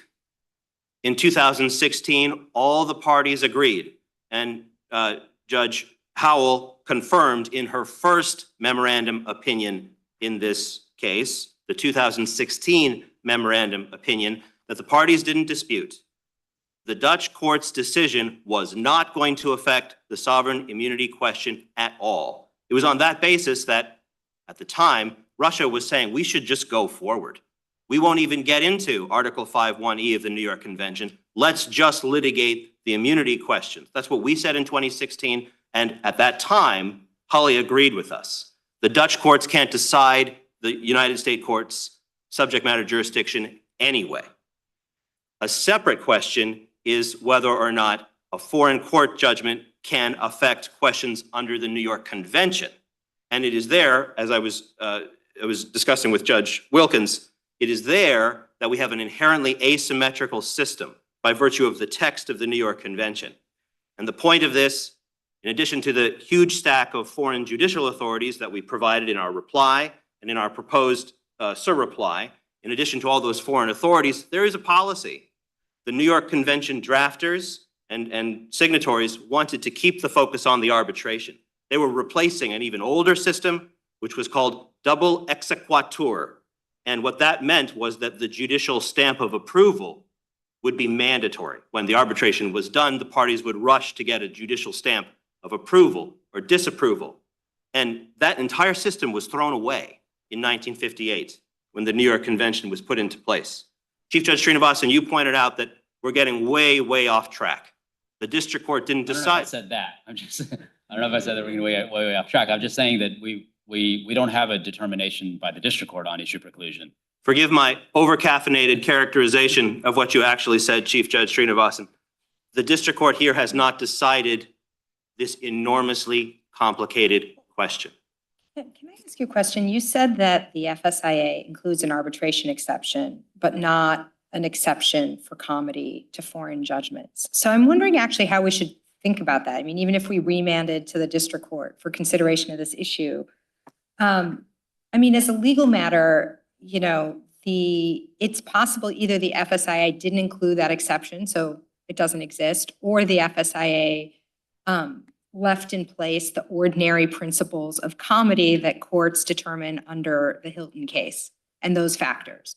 Right. And so maybe in some instances, we give comity to a court for certain jurisdictional type facts, even in a de novo determination. Yes. Or maybe it means they can't be considered at all. But I'm wondering how we should think about the FSAA exceptions, because I think that was an interesting point that you raised. Judge Rao, comity is yet another equally complicated way of looking at this question.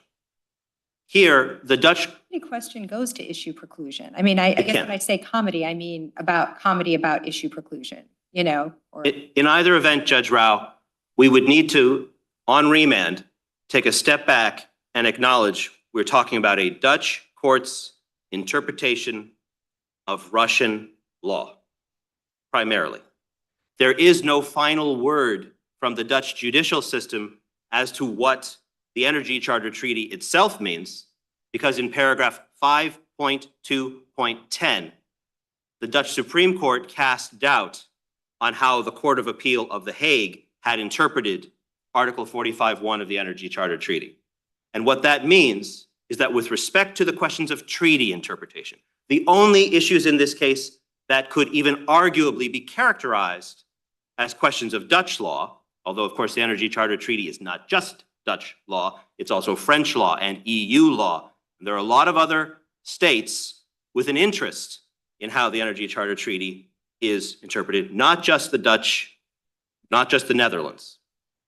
If we recognize that all four instances in this case have disagreed about how the treaty is interpreted, the tribunal was overruled by the first instance court, which was overruled by the second instance courts, which was doubt was cast by the Supreme Court. All that is left is the Russian law questions, which need to be decided under the text of Article 45.1 of the Energy Charter Treaty. A Dutch court is not the authoritative interpreter of Russian law. So how is that supposed to work? This provisional application of the treaty? Only a Russian court decides whether provisional application is consistent with Russian law? No, Judge.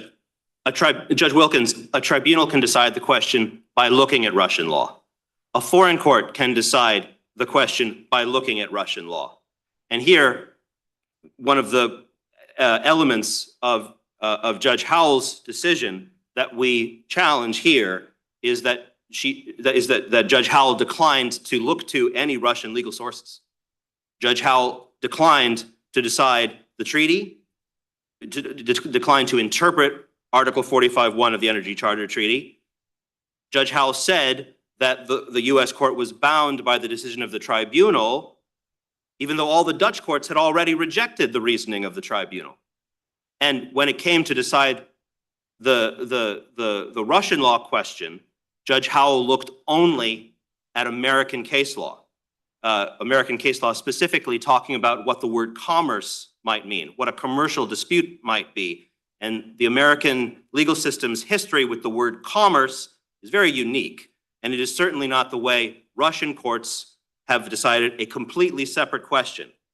And the relevant question here is whether disputes under the Energy Charter Treaty, any disputes arising under Article 26, would be characterized under Russian law as public law or private law.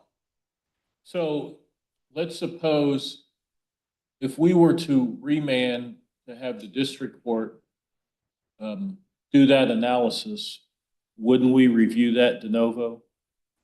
When the lower court evaluates the Russian law questions and the treaty law questions, your review would then be de novo.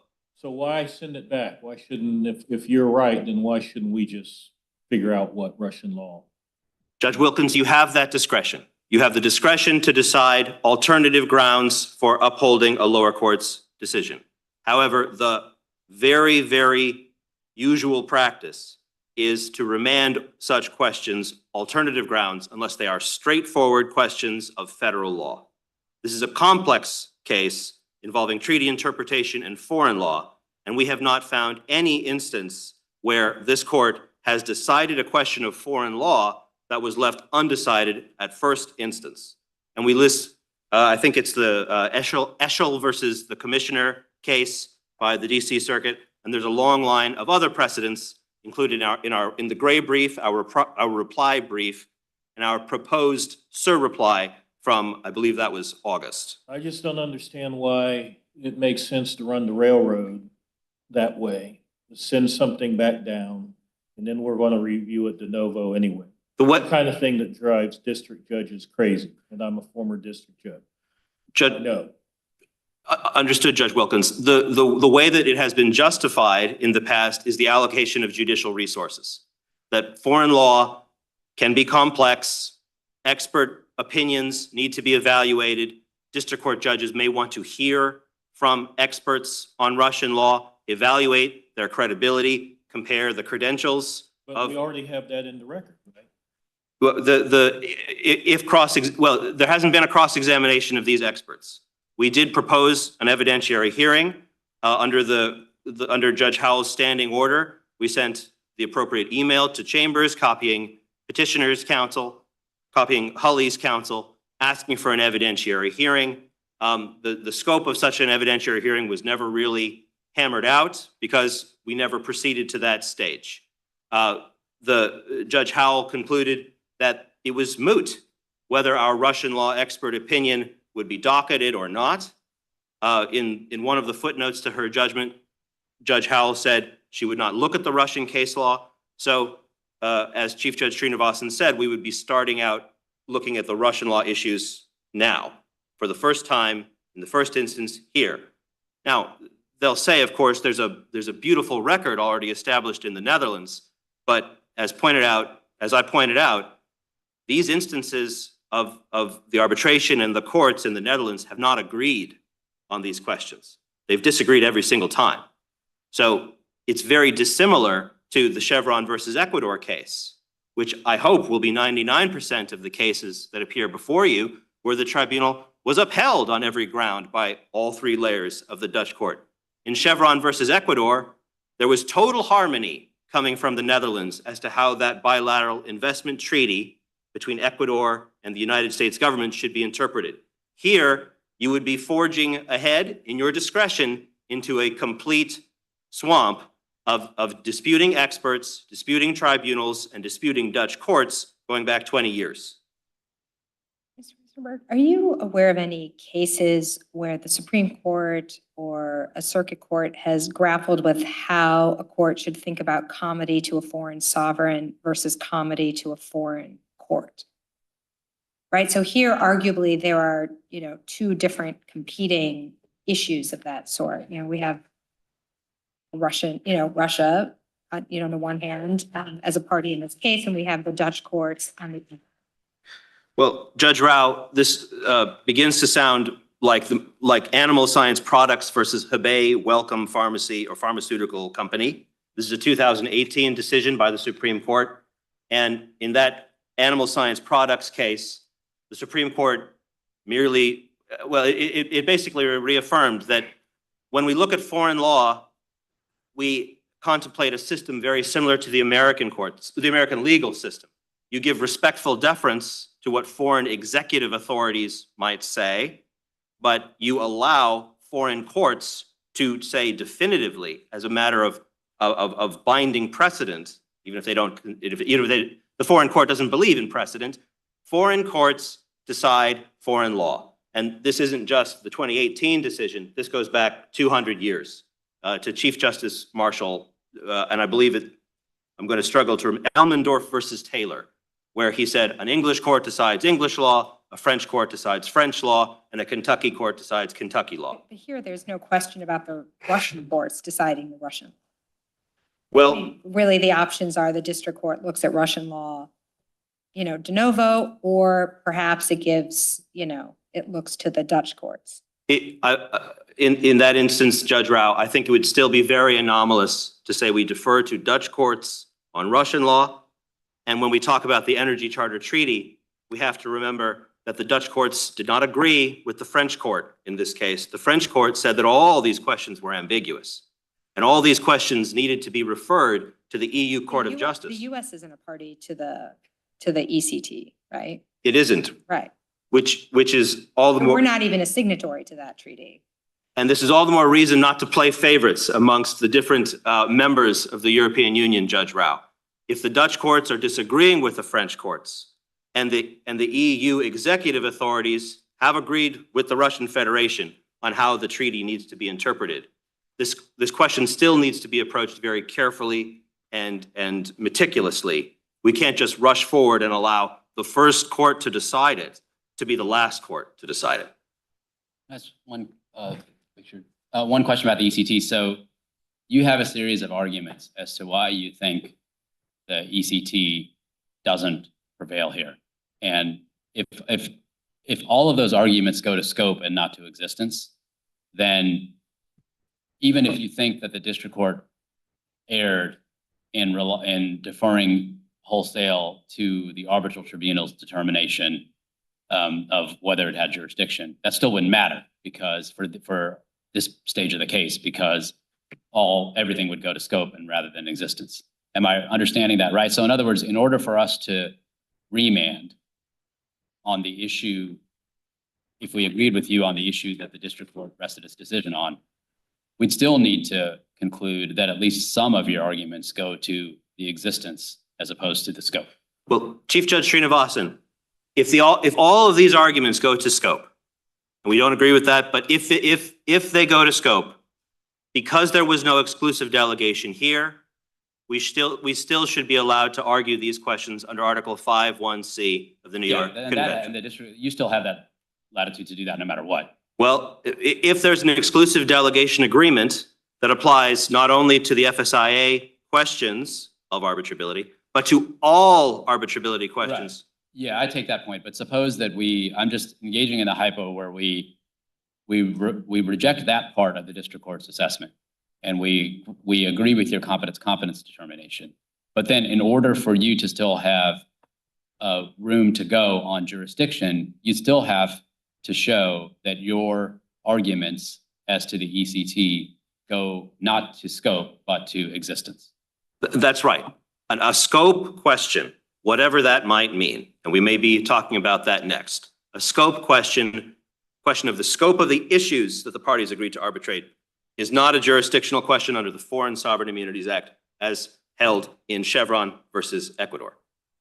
Now, the question of whether these arguments are scope questions or not was not carefully and meticulously explained in the district court's judgment. So that's where I was going. So, but the district court did engage. The district court went through them because the district court had the first part of the analysis where the court relied on the tribunal's assessment. But then it went on to address your arguments and rejected them. That's true. Now, we'll look at this. The two.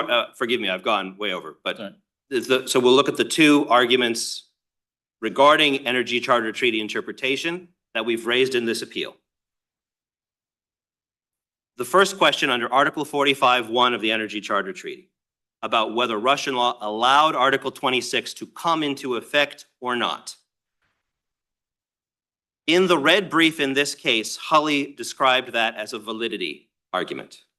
According to NextEra versus the Kingdom of Spain, either validity arguments or existence arguments are jurisdictional under the Foreign Sovereign Immunities Act. I would say that even to decide who is right about that, whether we are right that it's an existence argument or Hulley is right that it's a validity argument, that requires itself interpretation of the Energy Charter Treaty and Russian law.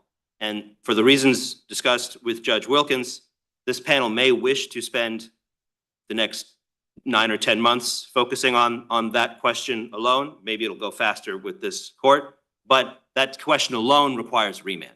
It's so complex to decide whether it's an existence question or a validity question that the district court should be given an opportunity to decide that in the first instance. Okay, so we'd have to conclude that there's at least a possibility that it's an existence question as opposed to a scope question. Because if there's no possibility, then you can't get home on jurisdiction anyway. Well, if it's a question of validity, then it's still a question of existence according to NextEra versus, and that's how they characterized it in the red brief. They may imminently, based on the last sentence in their final 28J letter, they may very shortly be trying to recharacterize their early argument and say, no, not validity, we meant scope. I don't believe they should do that. I don't believe they should be permitted to do that since they so resoundingly said it was a validity argument in the red brief. But the point here is that there are no private law claims that can arise under the Energy Charter Treaty as properly interpreted. So Article 45(1), bringing in Russian law, ousts the entirety of Article 26. For that reason, it's not a scope question. We're not talking about our case. We're saying any conceivable ECT case. Now, they may recharacterize that, and that's why I've reserved 3 minutes for rebuttal. The final question, and again, we'll stay on Nextera very briefly. Nextera can't be read in conflict with Chevron versus Ecuador. Chevron versus Ecuador said there must be an agreement between the parties. But Chevron didn't mean the parties necessarily before the court. Obviously, it was referring to parties to a treaty and then their beneficiaries. Well, precisely, Judge Wilkins, you've read my mind. Under the Nextera paradigm, where you forget all this confusing stuff about offers and acceptance, under this paradigm, where you look at the original agreement between the Netherlands and Luxembourg and Spain, even under this paradigm, the question of whether they are third-party beneficiaries is not a question of scope traditionally. Traditionally, that is a question of existence. That is the question that was being litigated in First Options versus Kaplan. Nobody disputed in First Options versus Kaplan before the Supreme Court. The corporate entities, First Options of Chicago and MK Investment, had an arbitration agreement. And the question of whether Mr. Kaplan and Mrs. Kaplan had rights under that agreement was a question, or obligations to arbitrate. That was analyzed as a question of whether those rights and obligations exist. You can linguistically phrase it as a scope question and ask, does Mr. Kaplan fall within the scope of the agreement? Does Mrs. Kaplan fall within the scope of the agreement? But that is not how the Supreme Court analyzed that question. Their rights as third-party beneficiaries would also be an FSIA question and a jurisdictional question.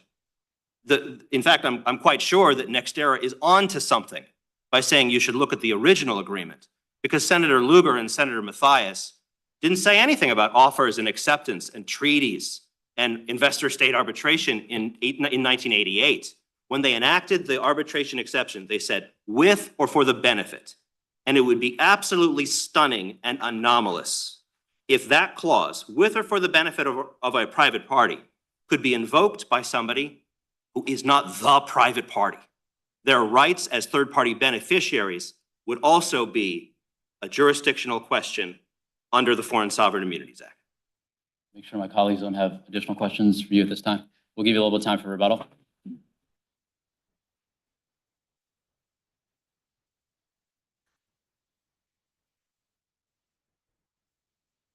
Mr. Shepard. Morning, Your Honors. May it please the court, Stephen Shepard for the shareholders. This court should affirm for 3 independent reasons I'd like to discuss. First, the Russian Federation has not carried its burden to refute the existence of an arbitration agreement. The district court was correct on that point and should be affirmed. That agreement is contained in the ECT, and the Russian Federation agreed to apply it. The second reason to affirm, the Russian Federation should be precluded from relitigating the question of whether there is the existence of an arbitration agreement. The elements of issue preclusion are all met. I'll address the one argument we heard on the one element, which is contrary to black letter restatement law. And the third reason, Your Honor, the district court correctly held that the Russian Federation's arguments below were not jurisdictional in the first place, because those arguments did not challenge the existence of the arbitration agreement. That was the district court's first reason before even turning to say, well, if these are under the FSIA, then I will therefore delegate, I will defer to the arbitrator's decisions as to these scope non-existential, questions that do not go to existence. The next error decision makes clear that it's only the existence of the arbitration agreement and that the ECT itself contains an agreement to arbitrate. Mr. Shepard, why isn't it an error of law to to defer, to give binding deference to an arbitral tribunal over a jurisdictional fact. How is that consistent with our general principles that Article 3 courts have an independent obligation to determine their jurisdiction? The ultimate question of whether sovereign immunity exists, of course, is for the district court. But whereas here there's an element, a jurisdictional fact to be found, and where the agreement and where the another court, the Dutch courts in particular, have already found that, issue preclusion would be appropriate. As for, Well, Not we're issue. not talking about the arbitral tribunal, which is the reasoning for the district court's opinion. yes, Your Honor, as to the existence of an arbitration agreement, this court has held in Chevron and Stillex that issue is to be determined de novo by the district court. And so how can it be a de novo determination to defer to an arbitral tribunal? The district court correctly determined that the Russian Federation had not carried its burden. The district court was Because it deferred to the arbitral panel. part of the district court's reasoning was based on believing that it was bound by the So arbitral. what's the best legal justification for deferring to an arbitral panel on a jurisdictional fact? The best argument, Your Honor, here is that here, unlike in Chevron and Stillex, the Russian Federation made a separate agreement in its July 29, 2005 letter, relied on by the district court, in which the Russian Federation stated that it had reached the determination for the arbitrators to determine their own jurisdiction. The argument we hear from the Russian Federation is that that letter didn't go far enough, that there needed to be the additional sentence that says, and furthermore, we say that this delegation of power to the arbitrators is exclusive and that no one else shall determine. So the Russian Federation says, because that sentence was not in the letter, therefore the letter doesn't constitute a separate agreement by us to delegate this power to the arbitrators. On that argument, Your Honor, they're wrong as a matter of United States law. All of the cases that they cite and point to are from other jurisdictions. No United States court that they have cited has looked at an agreement, including the UNCITRAL rules that give this power to the arbitrators, and certainly including something like the July 2005 letter. No US court has looked at that and said, this is insufficiently clear. This initial delegation doesn't go far enough. It needs to say that it's exclusive. In fact, Your Honor, US courts have said exactly the opposite. In In a question involving subject matter jurisdiction, Because they've come up in Chevron and still, and the other cases, they come up on arbitrability. They don't come up on the threshold Yeah. question of, so it's about Jurisdiction. arbitrability, not about jurisdiction. Do you have any cases where that is the case about subject matter jurisdiction? No, Your Honor. So then arguably that's an issue of first impression. And so I'm not hearing an argument, a legal argument about why that is an appropriate legal determination. The argument is that the delegation here was so clear to the arbitrators to make this decision. No, but you're not answering my question. My question is, why is it appropriate for an Article 3 court to defer to the arbitral tribunal on a jurisdictional fact? Because the sovereign made the threshold agreement to have the arbitrators decide that decision, Your Honor, to make that decision. But even turning past the district court's reliance on the findings of the arbitral tribunal, the first point that I really want to make is the Russian Federation has not carried its burden. And that a remand, this 2 weeks from today, carries burden as to what? as to refute the existence of the arbitration agreement. Under the burden shifting framework this court has repeatedly applied, shareholders met their initial burden by producing the ECT, the notices, and the awards. The burden shifts to the Russian Federation. They have not carried that burden. Here's why, Your Honor. The ECT became binding on the Russian Federation when it signed the treaty. That's what Article 45.1 says. Each signatory agrees to apply the treaty provisionally to the extent not inconsistent with its constitution, statutes, and regulations. No ratification was required under Article 45.1. Russian law is the same in the federal law on international treaties. To the extent not inconsistent with Russian constitution, statutes, or regulations. There's nothing in the Russian constitution that's inconsistent with provisional application. We put excerpts of the Russian constitution in the record. The other side hasn't pointed to anything. Same with regulations. And as for statutes, well, there is a Russian statute that talks about provisional application. It's the federal law on international treaties. It's in the addendum at pages 129 through 130. And in Article 23.1, it says, yes, the Russian Federation may provisionally apply treaties. And that article has no reservations or exceptions whatsoever for any kind of provisional treaty.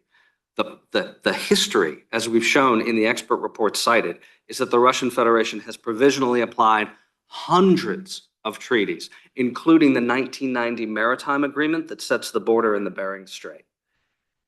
Who has the authority to make the decision to provisionally apply a treaty? The same statute answers that question as well in Article 23.2, which states that whenever the Russian government, the executive branch, is the body that has taken the decision to apply a treaty, then it also may make the decision as to provisional application. That's precisely what happened here. The pages 209 through 211 of the appendix are the official documents from the Russian government deciding to sign the ECT and authorizing Deputy Chairman Davidov to do it. And don't just take my word for all this, Your Honor. The Russian Federation on 3 separate occasions assured the world, the other signatories to the Energy Charter Treaty, that it was in fact provisionally applying. That's at pages 267, 271, and 274 of the appendix.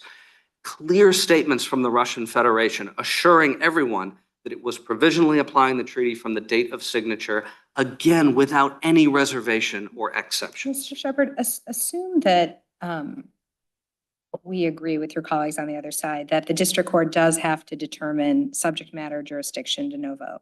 Can you talk about issue preclusion in the Dutch courts? How should the court think about whether there is issue preclusion? Yes, thank you, Your Honor. Issue preclusion, all of the elements of issue preclusion are met here. At the outset, we are not saying, no one is saying that the ultimate issue of sovereign immunity was decided by the Dutch courts. Of course not. All we are saying is one element of the FSIA, the existence of the arbitration agreement, whatever that means, whatever argument the Russian Federation has was previously made to the Dutch courts. The elements are met. The issues are the same. The Dutch court's review was de novo, granting no deference to the arbitrators. That's at page 229 of the appendix. And the Dutch courts clearly had jurisdiction to make these decisions because the Russian Federation chose the Dutch courts for that purpose. It was the Russian Federation that elected to have these arbitrations held in The Hague, which made the Dutch courts the primary jurisdiction. After the arbitrations were done, it was the Russian Federation that went to those courts and asked them to decide this question. I mean, the issue preclusion questions here are not, entirely the same as issue preclusion for domestic courts, right? So we're thinking about principles of comity and reciprocity. And here we have the unusual situation where we have a foreign court, but we also have a foreign sovereign that is the defendant. And are you aware of any cases, that deal with, how a court should think about those issues? In our surreply, Your Honor, we cite 2 district court decisions that have applied issue preclusion and claim preclusion in Foreign Sovereign Immunities Act cases. There are involving a foreign judgment and a foreign defendant. Those were both domestic U.S. judgments. Well, that's not what I'm asking. So this is also then a question of first impression.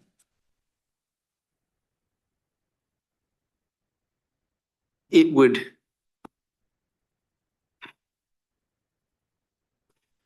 is not a question. There are so many principles of black letter law that apply here, but putting them all together to say foreign sovereign and the earlier decision is sovereign, and it's a foreign sovereign immunities issue. I'm not aware of a precedent that combines all of them together. Because that's where the FSIA kicks in. So it, But Your Honor, FSIA questions, subject matter jurisdictions can be subject to res judicata. Otherwise, there would be endless 60B attacks for a lack of jurisdiction seeking to relitigate. at some level, that's true, but on the applicability of issue preclusion in the context of this case, it at least raises some interesting questions that haven't been completely vetted by any court. There are some questions like that. Yes, Your Honor. And do we know, do you know, has the United States taken a position on the application of issue preclusion in this kind of setting? I'm not aware that it has taken a position one way or another. Staying on issue preclusion, Mr. Riesenberg attempted to challenge the elements of issue preclusion on one point. The point he was making was that the Dutch decisions as to the existence of the arbitration agreement are, in his view, insufficiently final and preclusive. Mr. Riesenberg is distorting what the law is. Section 487 of the Restatement Fourth of Foreign Relations Law states that a foreign judgment won't be given greater preclusive effect in the United States than the judgment would be accorded in the state of origin. The test under 487 is, have the foreign courts finally decided this?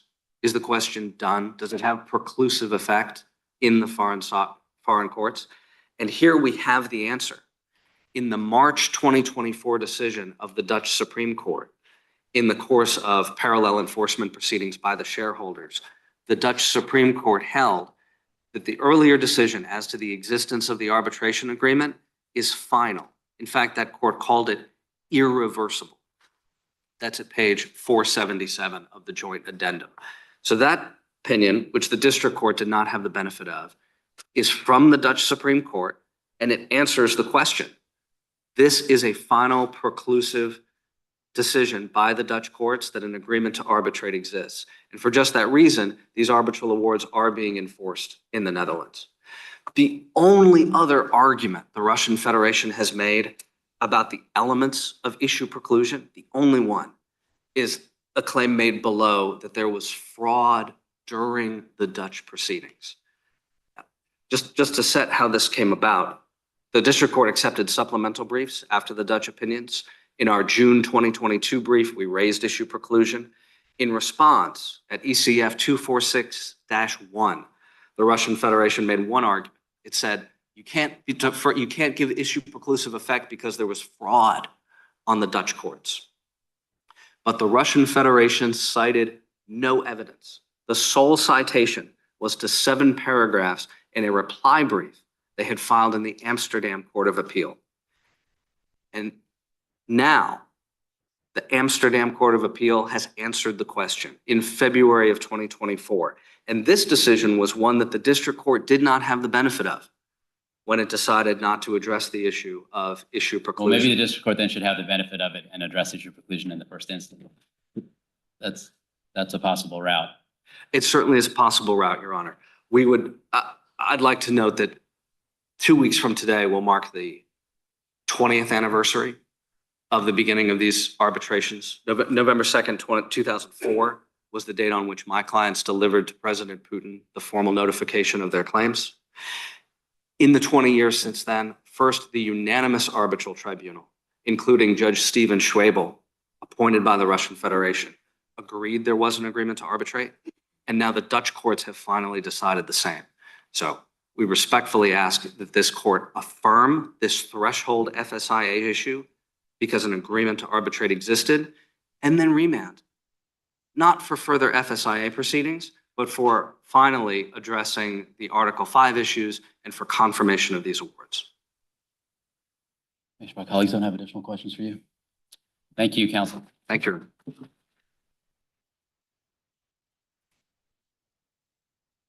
Mr. Riesenberg will give you 3 minutes for your rebuttal. Thank you, Your Honors. My friend on the other side has congratulated us on the 20th anniversary of this dispute between the Russian mafia and the Russian government. The current delay with respect to this appeal was not caused by the Russian Federation. There are lawyers, incredible lawyers working on the other side who have written whole books about competence. And if they wanted to make this US litigation go faster, they should have consulted those lawyers who know exactly what competence means. And they never would have raised this argument about exclusive delegation, which is what has caused the present delay. We are down a cul-de-sac arguing about whether this competence clause means exclusive delegation to the arbitrators or merely allowing the arbitrators to finish their work without judicial interference. They always knew the answer, or at least their French lawyers always knew the answer, and their Dutch lawyers always knew the answer. And if they didn't want to delay this US litigation, they could have dropped that argument. So the delay is not any reason to break from regular order and send down complicated questions of foreign law and treaty interpretation for the district court to have, as you said, Chief Judge Srinivasan, the first shot at those complicated questions. Second, my friend on the other side said that there is black letter restatement law about issue preclusion in this circumstance. It is true that the restatement has proposed that issue preclusion could apply under the New York Convention, but the restatement does not talk at all in that section of its analysis about the immunity question, which Judge Rao was pointing to. There is no discussion in the restatement whatsoever about whether an American court should be bound by a foreign court with respect to a third state's foreign sovereign immunity. That's not even discussed in the restatement. And in any event, the restatement section that he is citing from the restatement on international arbitration fails to deal with the Second Circuit. And again, the Second Circuit has explicitly said in Sarhank and in VRG that when we're asking whether parties agreed to arbitrate, we do not defer to the Egyptian courts or the Brazilian courts, and that would apply here. We would not defer to the Dutch courts unless there's a decision granting annulment, which is an entirely different situation that we don't have here. My friend on the other side also said that Russian law supports his argument. He cited to the 1995 federal law on international treaties. Once again, the district court did not analyze that Russian statute or discuss what it might mean. There is a provision on provisional application. There is also a provision under Article 15 of that same Russian statute, which says that any treaty that departs from background Russian law, Russian statutory law, and if I could just finish my answer, Chief Judge Srinivasan, any such treaty needs to be ratified. Petitioners Hulley is making the point that supposedly the executive branch of the Russian Federation can supercharge its executive power by changing the label on a treaty. If the Russian government, and I'm not talking about the president, I'm talking about a lower level of the executive, basically the administrative branch of the Russian government, if they sign a treaty into force, it can't violate a statute. But if they change the label and say this treaty isn't in force by virtue of my signature, this is a provisionally applicable treaty, suddenly they can violate a statute that was enacted by the Russian parliament and signed by the Russian president. That would be a highly anomalous and absurd interpretation of the Russian legal system. And the district court here should have the chance to hear those arguments in full. What role does Article, I think it's 45(2) play? Because there, under the ECT, Russia could have explicitly said, we're not going to provisionally apply this treaty, right? Judge Wilkins, you're right. There is a provision, there's a separate approach where if a country doesn't want to involve the complex conflict analysis that Article 45(1) requires, they can just simplify their lives by issuing a declaration which says, as a political matter, we don't want anybody ever to analyze whether whether the Energy Charter Treaty's individual provisions violate individual provisions of our laws. We would like to avoid that headache. I now, of course, wish that the Russian Federation had issued such a declaration, but that's an entirely separate mechanism. And none of the instances of the proceedings in the Netherlands, not the tribunal, not the first instance court, not the second instance court or the third instance court, have ever said issuing such a declaration was necessary to rely upon the limitation clause of Article 45(1), which is automatic, which requires no declaration. It's a self-executing limitation on which provisions of the Energy Charter Treaty apply to a signatory or not during the time period before graduating to the level of contracting party, which is the level where Spain and Luxembourg and the Netherlands position themselves within the ECT structure. Thank you, counsel. Thank you to both counsel. We'll take this case on submission.